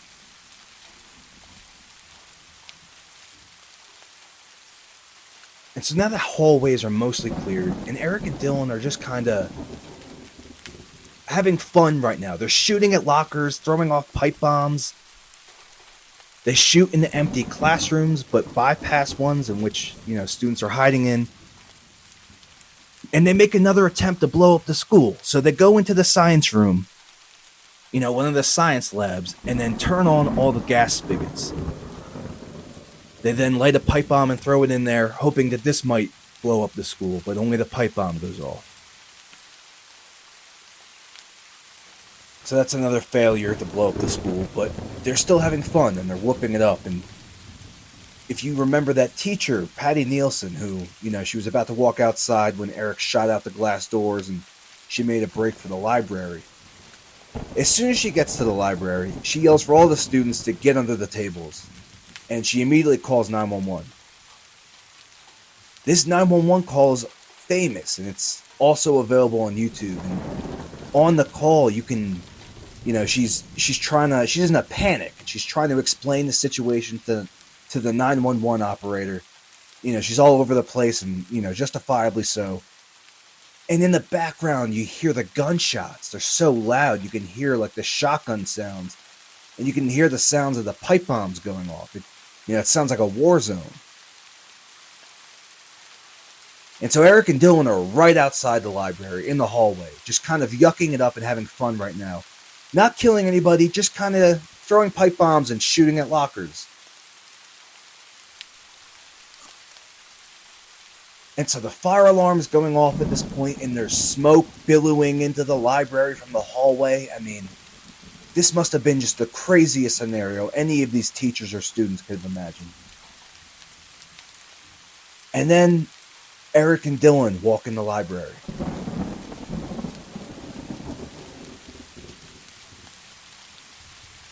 And now here is another interesting moment to touch on. Just before Eric and Dylan walk into the library, one of the students named Lisa Krutz, she will end up being injured in this shooting that's about to happen. But she in her testimony to the police, reported hearing the gunmen, one of them, say to the other, "You're still with me. We're still gonna do this, right?" Now, what does that mean? Were they hesitating at this point? Was one of them not sure if they wanted to continue? I'm not sure. If this quote had happened before the shooting started, maybe you could point it to, either Eric was upset the bombs didn't go off and was kind of having second thoughts, or Dylan was now, confronting the idea that he wasn't just going to be able to rely on the bomb. He was going to have to go in and do most of the slaughtering himself. But the shooting had already been well underway at this point, and so if this quote happened, to me it's just, one of them just encouraging the other, we're still in this, right? We're still going to do this. Hard to read too much into it, hard to know what they meant, but it's an interesting moment that I wanted to point out.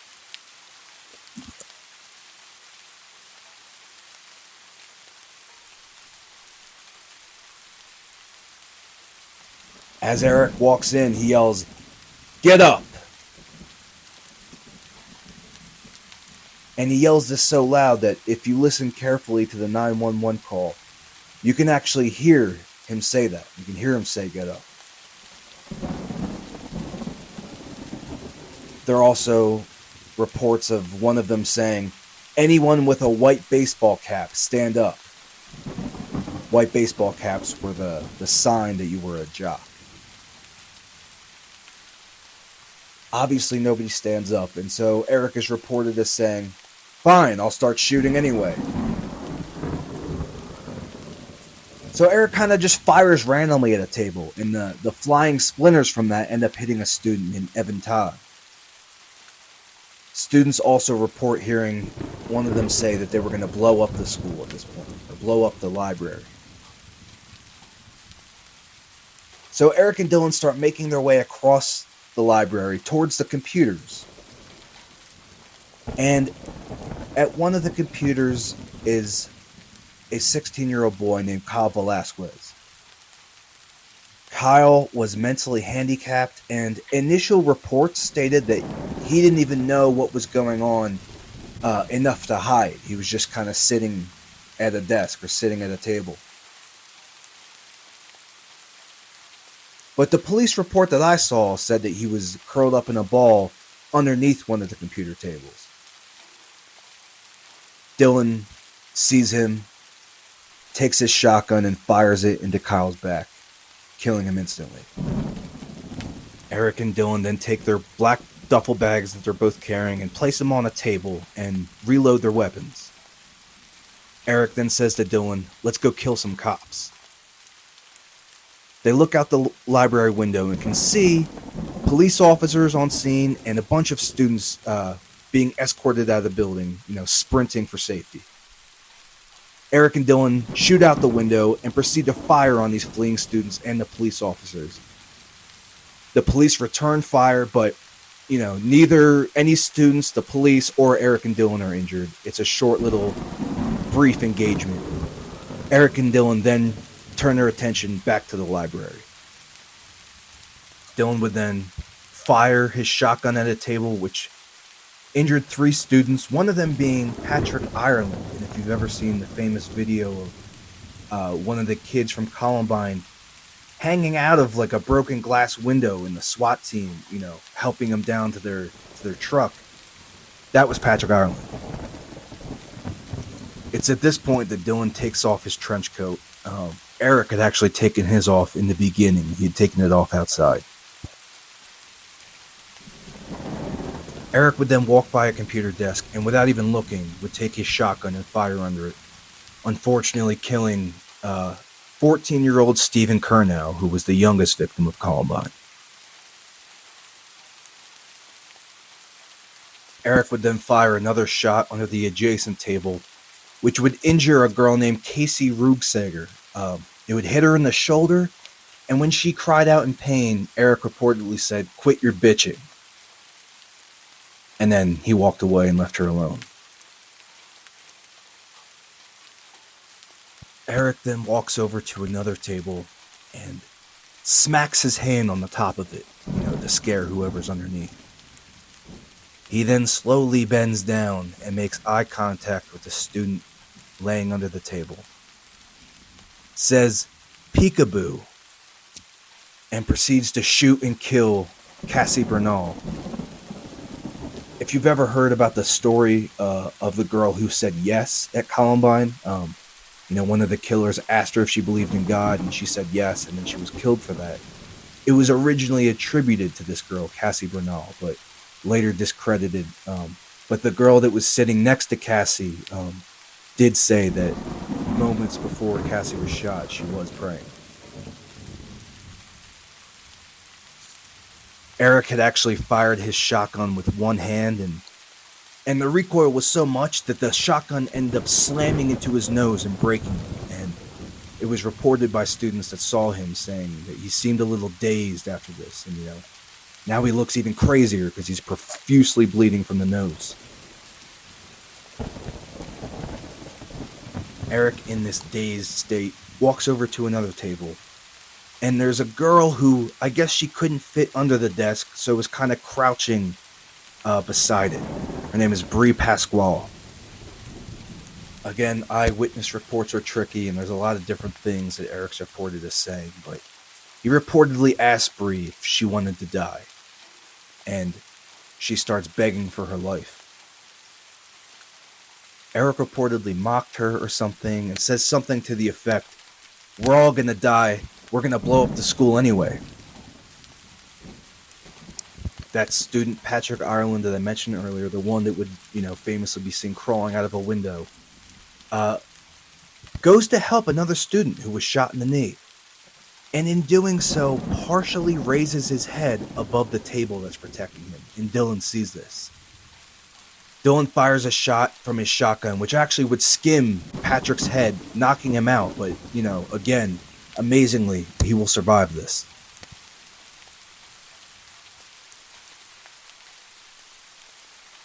Dylan then walks over to another table that has 3 students sitting under it. The 3 students are Isaiah Scholes, Matt Ketcher, and Craig Scott. Craig Scott is actually the younger brother of that girl Rachel Scott, the first victim of Columbine. Isaiah Scholes was black, and reportedly Dylan said something to the effect of, "Reb," referring to Eric's nickname, "we've got an N-word over here." Dylan would then try to drag Isaiah out from under the table, and, Isaiah's resisting, and then Eric will come up and shoot him point blank, killing him.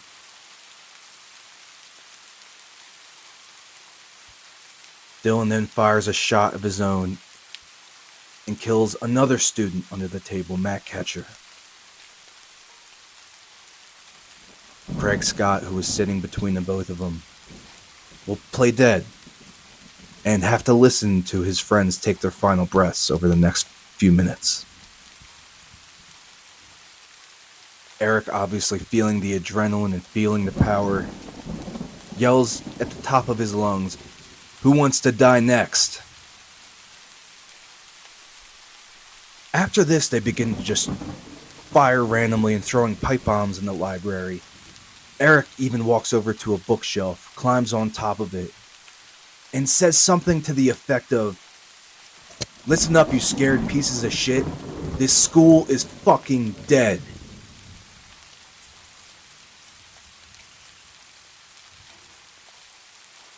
Eric and Dylan then turn their attention to the nearest table and shoot, injuring another student named Mark Kinkin.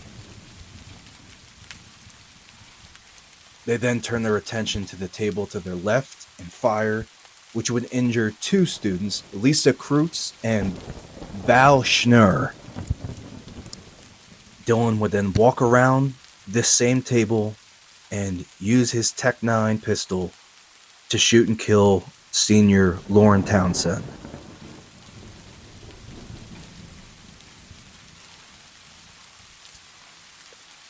Now, again, the eyewitness testimony, it's tough to pick out exactly what happens during these events, but reportedly, Val Schnur, who was just injured,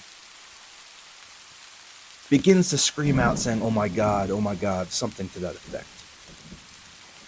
Dylan then asks her if she believes in God. Val doesn't know what to say and just wants to get her answer right. At first she says no, and then she changes her mind and says yes, and Dylan asks her why. And she says simply that her parents had raised her that way. Dylan would then walk away and leave her alone.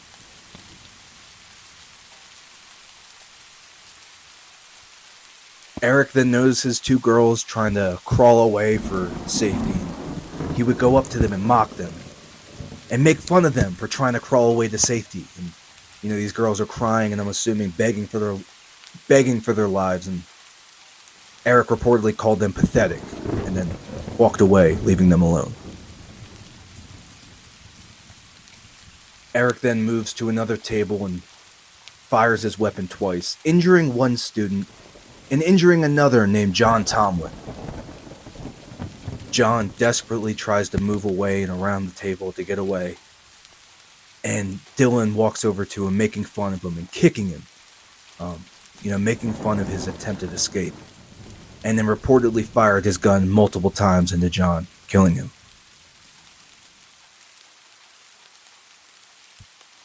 Eric then walked around to another girl who couldn't fit underneath the table and was instead hiding kind of beside it.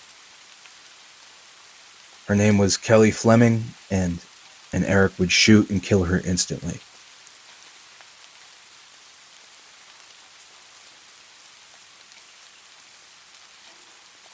The entire time the killing is going on in the library, Patty Nielsen stays on the phone with that 911 operator. And part of this call was released to the public, but most of it was not. In the background of this phone call, you can hear Eric and Dylan, and you can hear them shooting the students, and you can hear the students crying out and begging for their lives. And you hear Eric and Dylan whooping it up, and I guess Brooks Brown was actually able to listen to the whole phone call. And he talks about the difference between Eric and Dylan, how Dylan, when he shot somebody, would be whooping it up and very loud about it. And Eric wasn't. Eric was more cold and calculated. So, just Brooks Brown's opinion, but again, you can kind of see the difference in the personalities of Eric and Dylan here.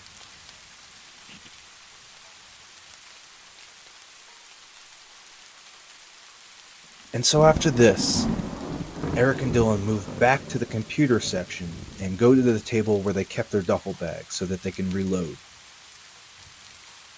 While doing this, Eric, I guess, kind of recognizes somebody under the table or thinks it's somebody he might know and tells him to identify himself. The kid hiding underneath one of the tables is a student named John Savage. John wasn't friends with Eric but knew him, but John was friends with Dylan. So John yells out, "It's John." Dylan then walks over and asks, "John Savage?" And John says yes.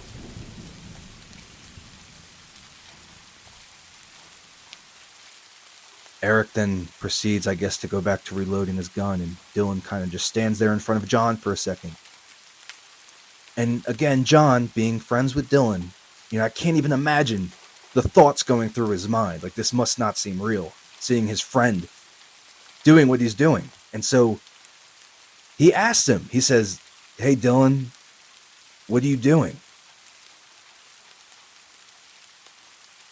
And Dylan is reported as replying, "Just killing people."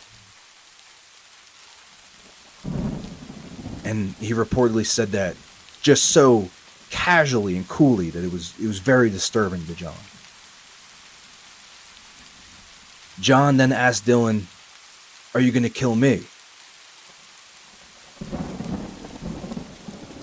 And during this whole time, the fire alarms had been going off, and so it's loud. There's a lot of noise, and Dylan doesn't hear him. And he asks, "What?" And so John asks him again. Are you going to kill me? And Dylan reportedly pauses for a second. And then says, no, man, get out of here. Run. And so he does. John Savage takes off from the library and runs out of the school.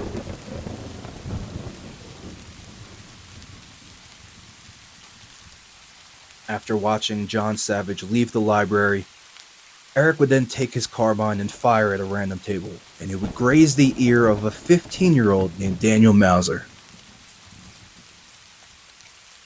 Daniel, in like a desperate attempt to just fight back and survive, will shove a chair at Eric. Eric would then fire his gun again, shooting Daniel in the face at close range, killing him instantly.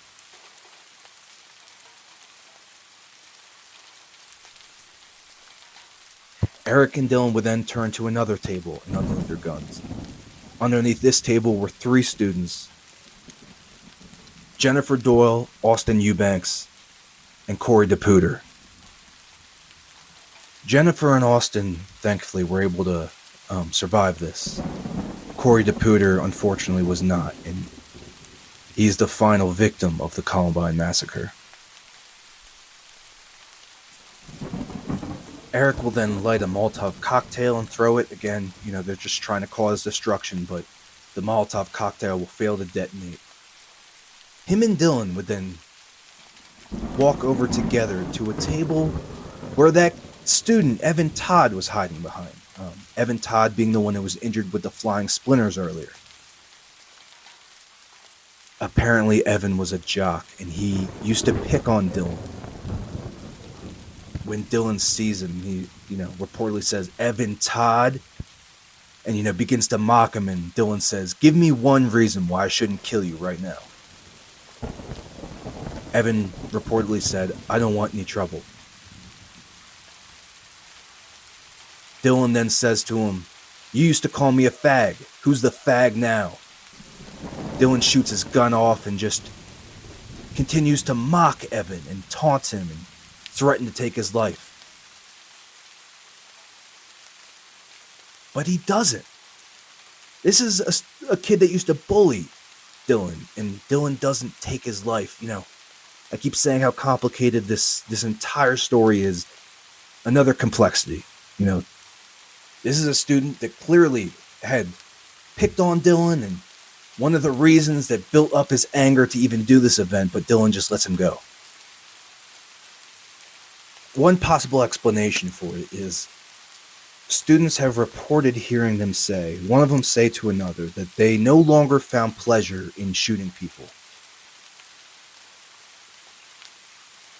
And the other one replying, this is usually attributed to Dylan, saying, maybe we should start knifing people. Maybe that would be more fun.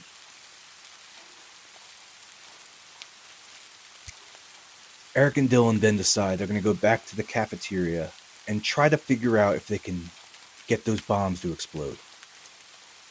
But before they do, Dylan wants to do a couple more destructive acts. He fires his gun into an empty computer room. Doesn't do any damage, really. It hits a TV. And then he takes a chair and slams it on top of a desk. And this just happens to be the desk that Patty Nielsen, that teacher, is hiding underneath. Doesn't really do damage, and it's just kind of like a temper tantrum kind of an act. Slamming a chair on top of a table. They have guns and could kill more students right now if they wanted to, but like I said, this is a complicated topic, and some of this doesn't make sense. Like, he could have killed, shot and killed one of his former bullies, but instead just does, a temper tantrum type of act. Shooting into an empty computer room and then slamming a chair on the table. Sometimes this stuff just doesn't make sense.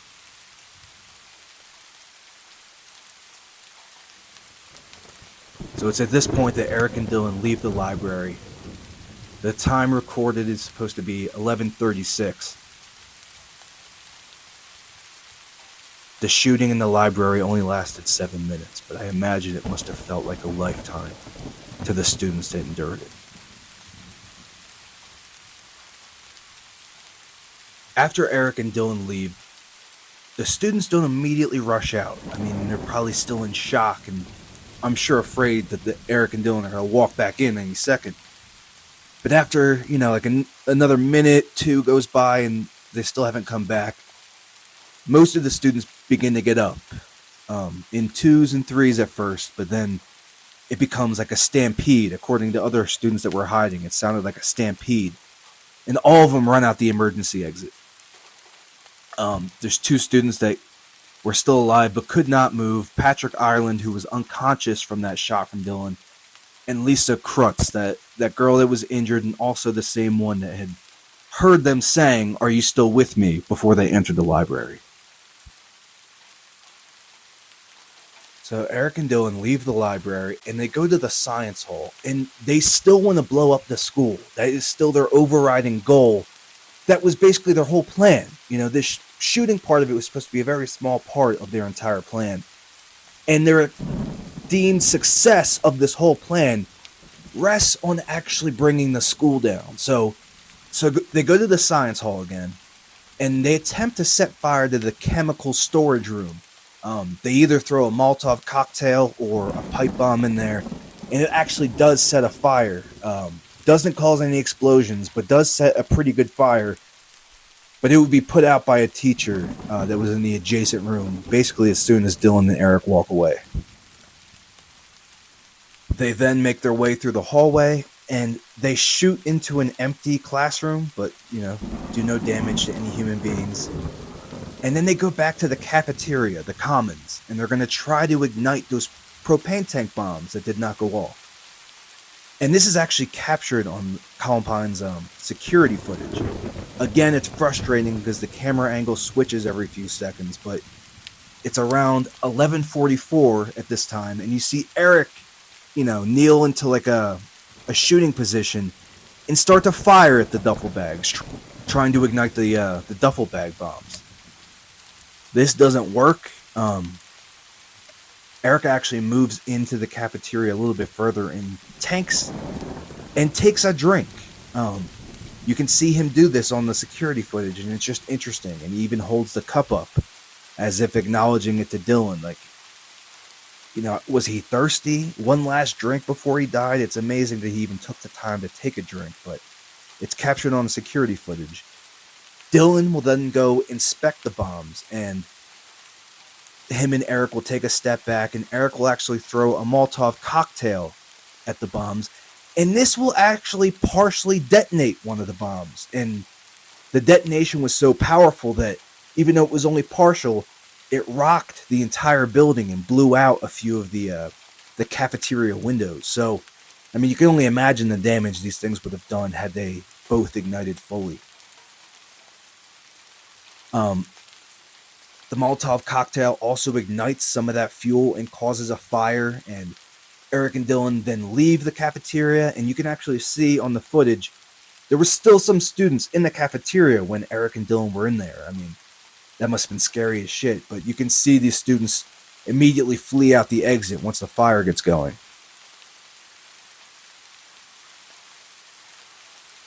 After Eric and Dylan left the cafeteria, after partially igniting one of their bombs, they then kind of just walk aimlessly through the hallways and shoot randomly at lockers and don't really do much damage. And they are supposed to have looked into the classroom windows and actually made eye contact with some students, but never made any attempts to enter them or kill any more people. They're reported as reloading their guns right outside these classrooms, but again, they don't make any attempts to enter, so just using scare tactics at this point. They were reported to go up to the bathrooms and say things like, "We know you're in there, and let's kill anyone we find in here." But again, they don't enter the bathrooms or attempt to kill anybody else. At around 11:55, they'll actually re-enter the cafeteria and go into the kitchen for a few minutes. It's unknown what they do in there. Were they hungry? Did they grab one last snack? I'm not sure, but it is noted that they did enter the kitchen at one point. After leaving the kitchen, Eric and Dylan would go back up the steps and re-enter the library at about 12:02 p.m.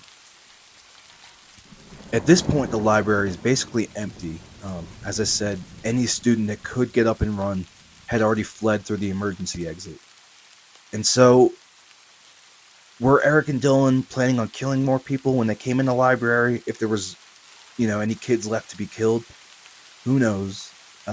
They end up going to the far side of the library, to the windows that they had shot out earlier, and get in one last firefight with police. They shoot at the police shoot back, but neither any police or Eric and Dylan are injured in this exchange. What happens next is a matter of a lot of debate. The story that is always told, and if you guys are interested in this topic at all, it's probably the story you've heard, is that they both counted to 3 and then shot themselves in the head. So they ended this massacre by way of suicide. I read somewhere that comes from an interview with Patty Nielsen, that teacher that was, on the phone with 911 during this whole time. I saw somewhere that she had reported that she never gave that interview, that she never said that they had counted to 3 and then shot themselves. Like I said, there's so many conflicting reports, guys. It's honestly really hard to parse through. So one of two things happened.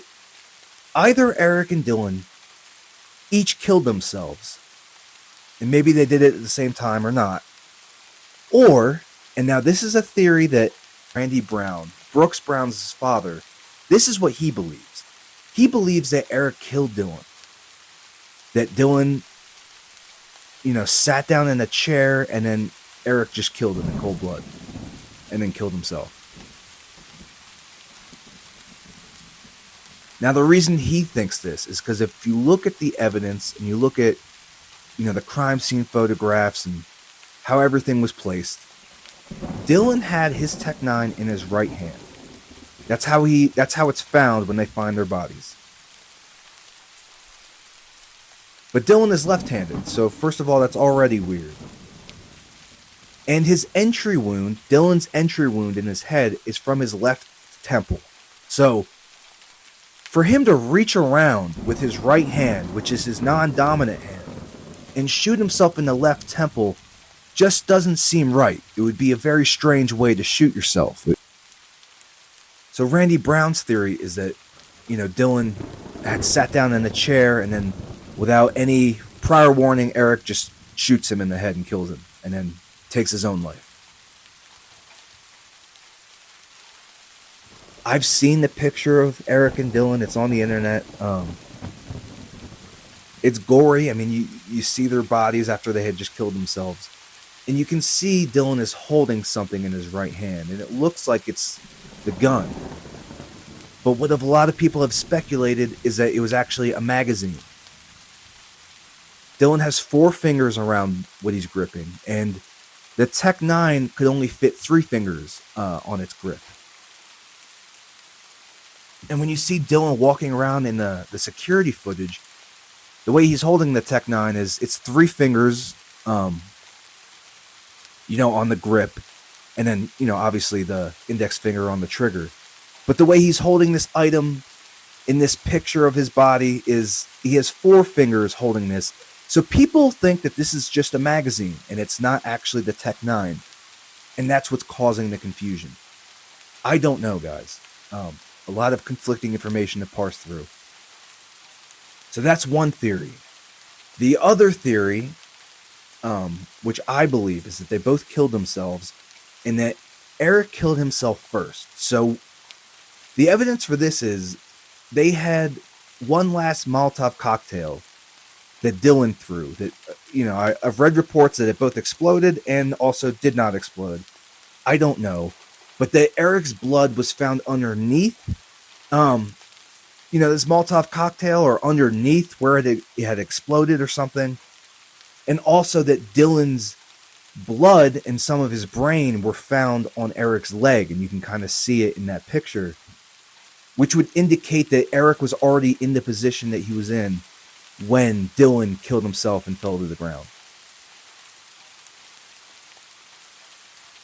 You can only imagine what's going through their mind at this time. Did Eric think it was a failure? Their whole goal was to destroy the school. It wasn't just to shoot the kids in it. They wanted to bring down the school. The school was the symbol of all their injustices that they had suffered in life. Did they say anything to each other during these last moments? You don't know. But the theory is that Eric didn't say anything, just sat down with his back up against the bookshelf, turned his 12-gauge shotgun around, put his mouth over it, and shot himself in the head. The theory is that Dylan was left alone for like another minute or two before he took his own life. And then he knelt down beside Eric and shot himself with his Tech 9. Now that's a theory that I believe happened. I believe they both killed themselves individually. It seems more likely that Eric killed himself first and then Dylan, just based on the blood evidence, like I've said.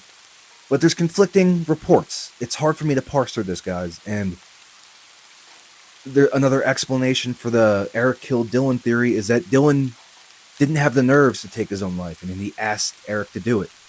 Also possible. I'm not sure which one is the truth, guys. I tend to believe the suicide theory that Eric shot himself first. Maybe a minute went by and then Dylan killed himself. But, I don't know. Either way, at 12:08 p.m., both Eric and Dylan are dead, and the Columbine Massacre is finally over.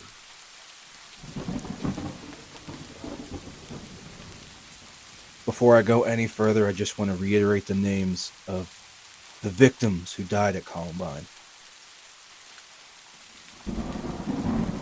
Their names again were Cassie Bernal, Steve Kernow, Corey DePuter, Kelly Fleming, Matt Ketchter, Daniel Mauser, Daniel Rohrbaugh, Rachel Scott, Isaiah Scholes, John Tomlin, Lauren Townsend, Kyle Velasquez, and Dave Sanders.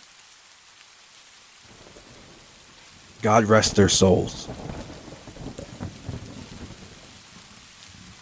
And I wanted to rename these victims just to pay respects, but the ripple effects of Columbine go way past just the 13 killed that day.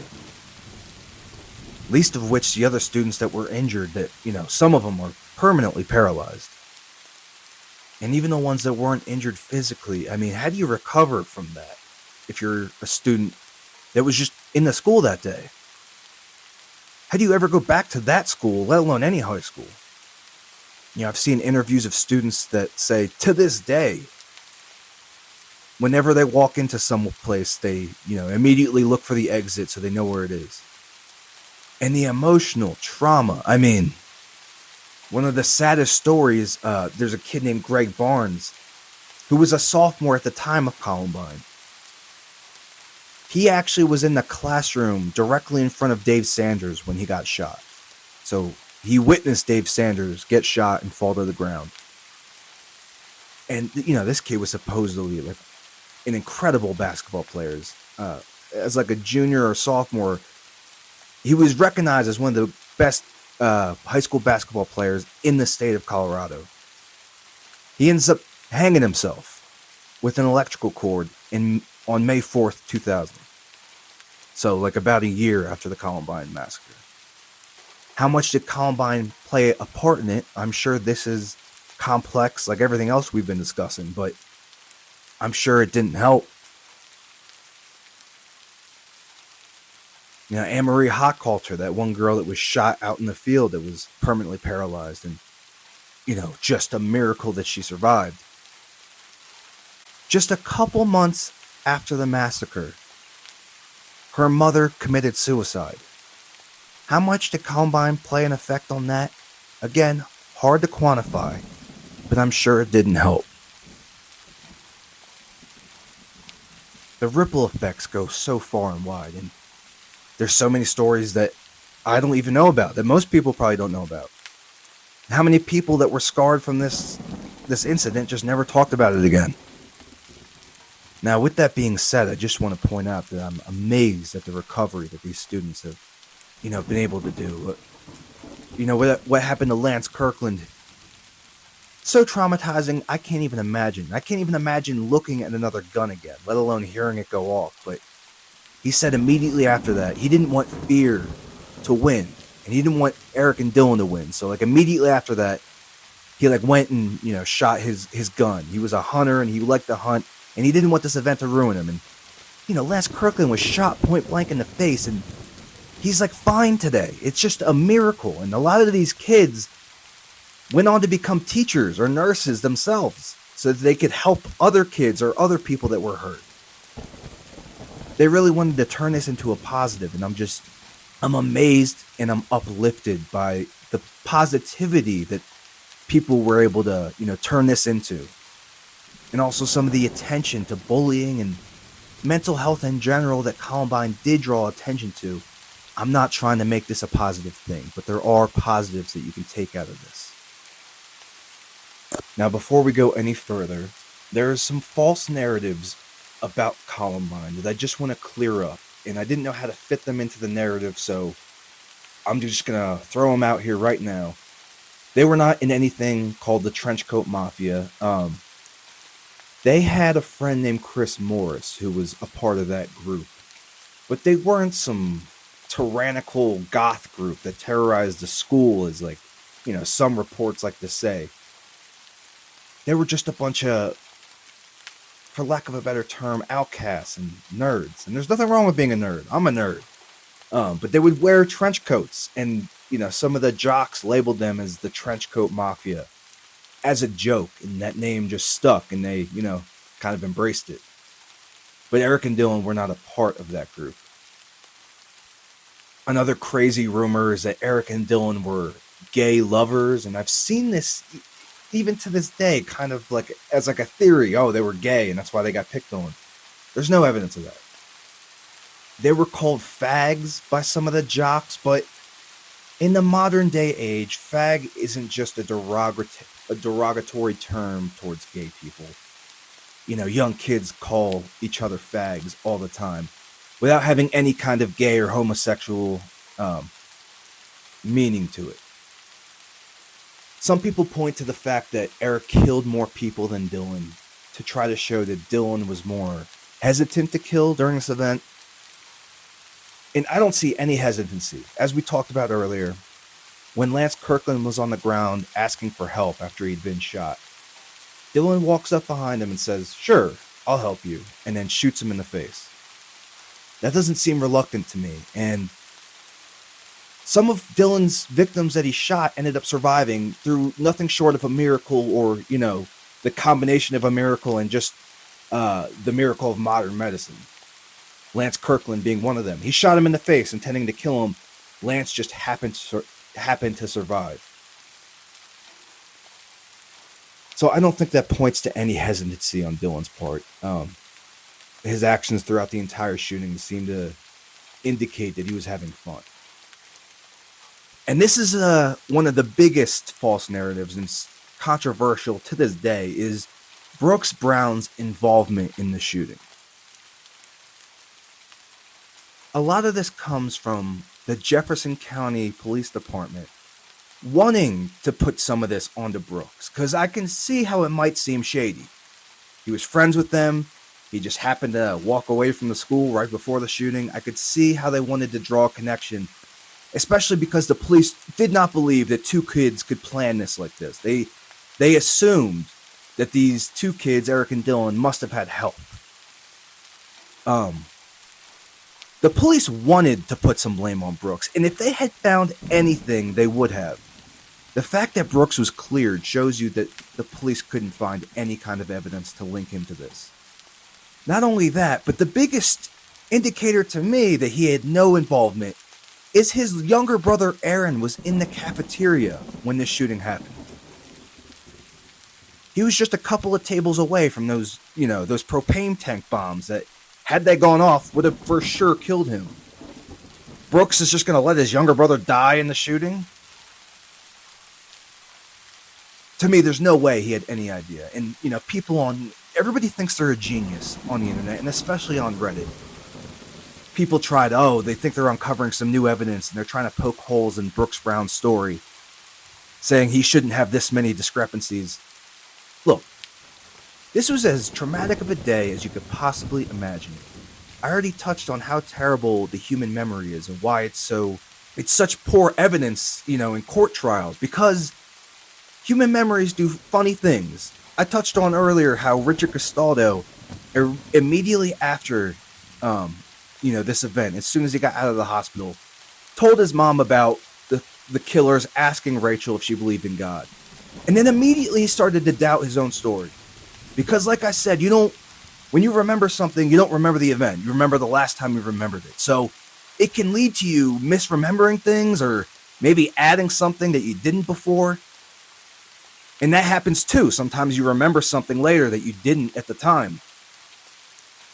And so people on the internet think they're so smart and they like to poke holes in Brooks Brown's story and really try to come up with some new thing of evidence to try to put some of the blame on him.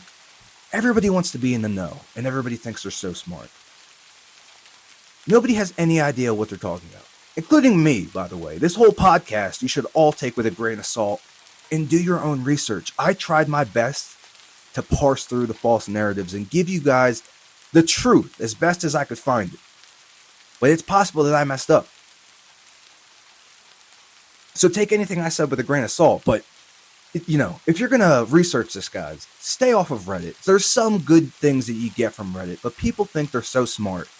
People still think that Eric and Dylan went bowling, to this day, on Reddit. And that's so easily disprovable, and yet people still try to prove it on the internet. And I saw some Reddit posts where some Reddit user said, "Oh, I even found the scores that they bowled that day," and posted their source or whatever. You found the scores they bowled that day, huh? Even though they didn't go to class?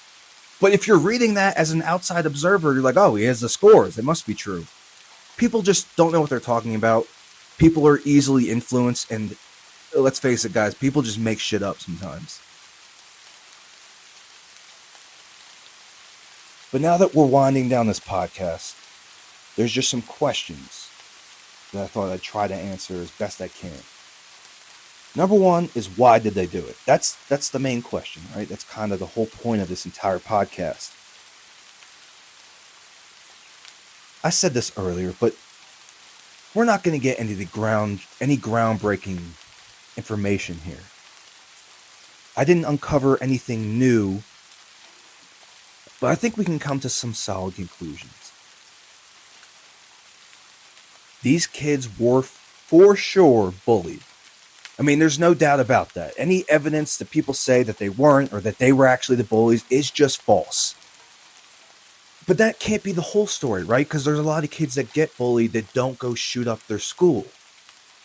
It's a combination of a lot of things, and as I've been saying for the past couple hours here, it's complicated.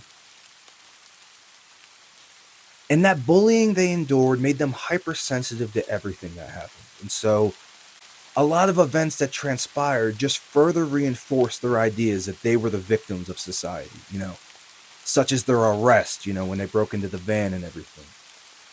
They'd see other kids get bullied, and it's like that reinforces their idea that this school wasn't worth saving, society's not worth saving. And it, like I said, it became an echo chamber between the two of them. It was a two-man army, as Eric said. Two-man army against the world. And the depression of Dylan and the psychotic rage of Eric just kind of happened to form, a perfect storm of circumstances. I think if Dylan had never met Eric, he would have probably just killed himself. Had Eric never met Dylan, I think Eric may have still done something crazy, but probably not something to this extent. He needed Dylan's help for this planned massacre that they planned for a year. And them planning it together, like I said earlier, was half the fun for them. This was a fun thing to do. They went on those rebel missions. This was the biggest rebel mission of all. And they were young kids. They would draw out their outfits and their notebooks and plan out their to-do lists and everything. It was just cool to them. You can see, this just became their life. as Eric wrote in his journal, this is what he wants to do with his life. These two kids lacked a purpose. They lacked a purpose of anything bigger. They didn't have a good enough why, and they had a terrible, terrible time at school. The fact that they wanted to blow up the school and not just kill the students in it, they wanted to actually take down the school, and, you know, I'm sure we're disappointed that they couldn't. They tried several times to burn it down. That was their whole goal. That school was a symbol of the bullying and the hatred and all the anger and the agony they felt. That school was the representation of all that. It's a combination of so many things: the outside influences, the bullying, the echo chamber. But it's impossible to really narrow it down. And as much as I say bullying played a part in it, they were about to graduate in 2 weeks. I mean, they could have left it all behind them, right? They could have moved on. They were about to. They never had to go back to that school ever again after like two more weeks. But at some point, it stopped being about getting away from it, and it started becoming getting revenge.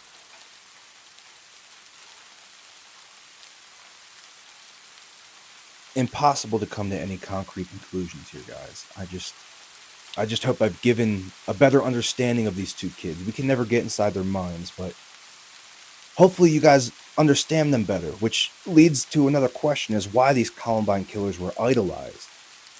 Even to this day, they're idolized. Is because the things that caused Eric and Dylan to do this to that school are things that other kids across the country endure on a daily basis.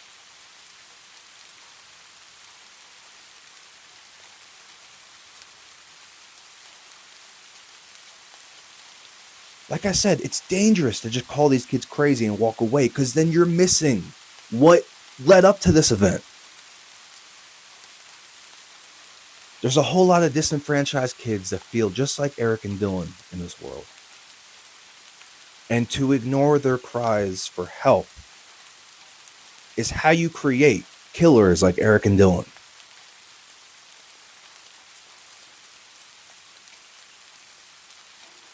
The last question I have is, how can this be prevented in the future? And I think we've taken a lot of steps to prevent these, and indeed, school shootings are down a lot. I think the new school security is good. Like, most doors in schools are locked during the day, and you can only get through the front entrance. And, I remember even at my school, you had to sign in as soon as you came in. All the doors were locked. You could only come in the front. You had to sign in. Schools became more secure, and I think people started to recognize the warning signs now. And most school shooters, I think, are reported by their fellow classmates. That happened at my high school. Years after I graduated, some kid kept talking about shooting up the school, and another student reported him. And the police went to his house and searched his room and did find guns and ammunition, and apparently he was planning to commit a shooting. So, seeing the warning signs and students feeling more comfortable reporting it are definitely helping to bring down the numbers of school shootings. But there's so many other things to, throw in there. I think the anti-bullying campaign, which is probably a huge result of Columbine. I remember coming up in school and starting in elementary school, these anti-bullying campaigns were huge. Not that bullying didn't still happen, but it was to a much lesser degree. And at least at my school, there was teachers in the hallways and cameras, and you couldn't just get away with bullying like you used to. So I think you're not creating a lot of the indignation that Eric and Dylan felt, in modern day students. I think parenting has to play a role in this too, and I'm not one of those people that blames the parents, and I don't exactly like that the parents were sued by so many families after this happened. I understand why. But to me, this wasn't the parents' fault, per se. And although there were red flags leading up, I don't think any parent would ever assume that their child was capable of something like this, especially at the time, 25 years ago. But reportedly, I don't know how true this is, so again, grain of salt. Dylan's mom portrays the relationship as great nowadays. Doesn't include a lot of the things that caused him to have such anger. Part of it was the bullying, but Dylan also talks about how he was picked on by his older brother's friends, and I don't know how true this is, but I've heard it from Brooks Brown's father, Randy Brown, that Dylan and his mom used to get in fights all the time. That Dylan was aggressive towards his mom in the last couple years of his life. And he would be in a position to know. Him and the Klebold's were very close. Dylan, he's known Dylan since Dylan was a little kid. But again, I don't know how true that is. And again, this is according to Randy Brown. If you guys have seen the Hitman for Hire video, there's a point at the end where Dylan and Eric take turns yelling at the camera, saying, don't ever touch that kid again. And while Eric's doing that, he's cursing a little bit, and he's wide-eyed, he's yelling at the camera, and he's saying, "You little worthless piece of crap." And according to Randy, him, but not just him, when he saw that video, he cringed because he's heard that before. He's heard Eric's dad talk to him like that before. So, supposedly, Eric suffered a lot of verbal abuse from his father. And that may have fed into the anger as well. Again, I don't know how true that is. I'm getting this from Randy Brown.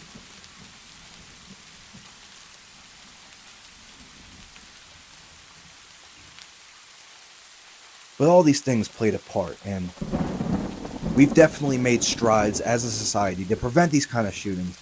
But Randy Brown makes a great point. If Eric and Dylan didn't have a reason to be angry at school, they would have never tried to blow it up. The reason they tried to blow it up is because they hated the school. If you take away that hate and anger, if they had just had somebody stand up for them, they likely would not have done this. And again, that little quote in Eric's journal always rings in my head. Maybe if I got more compliments, all this might still be avoidable.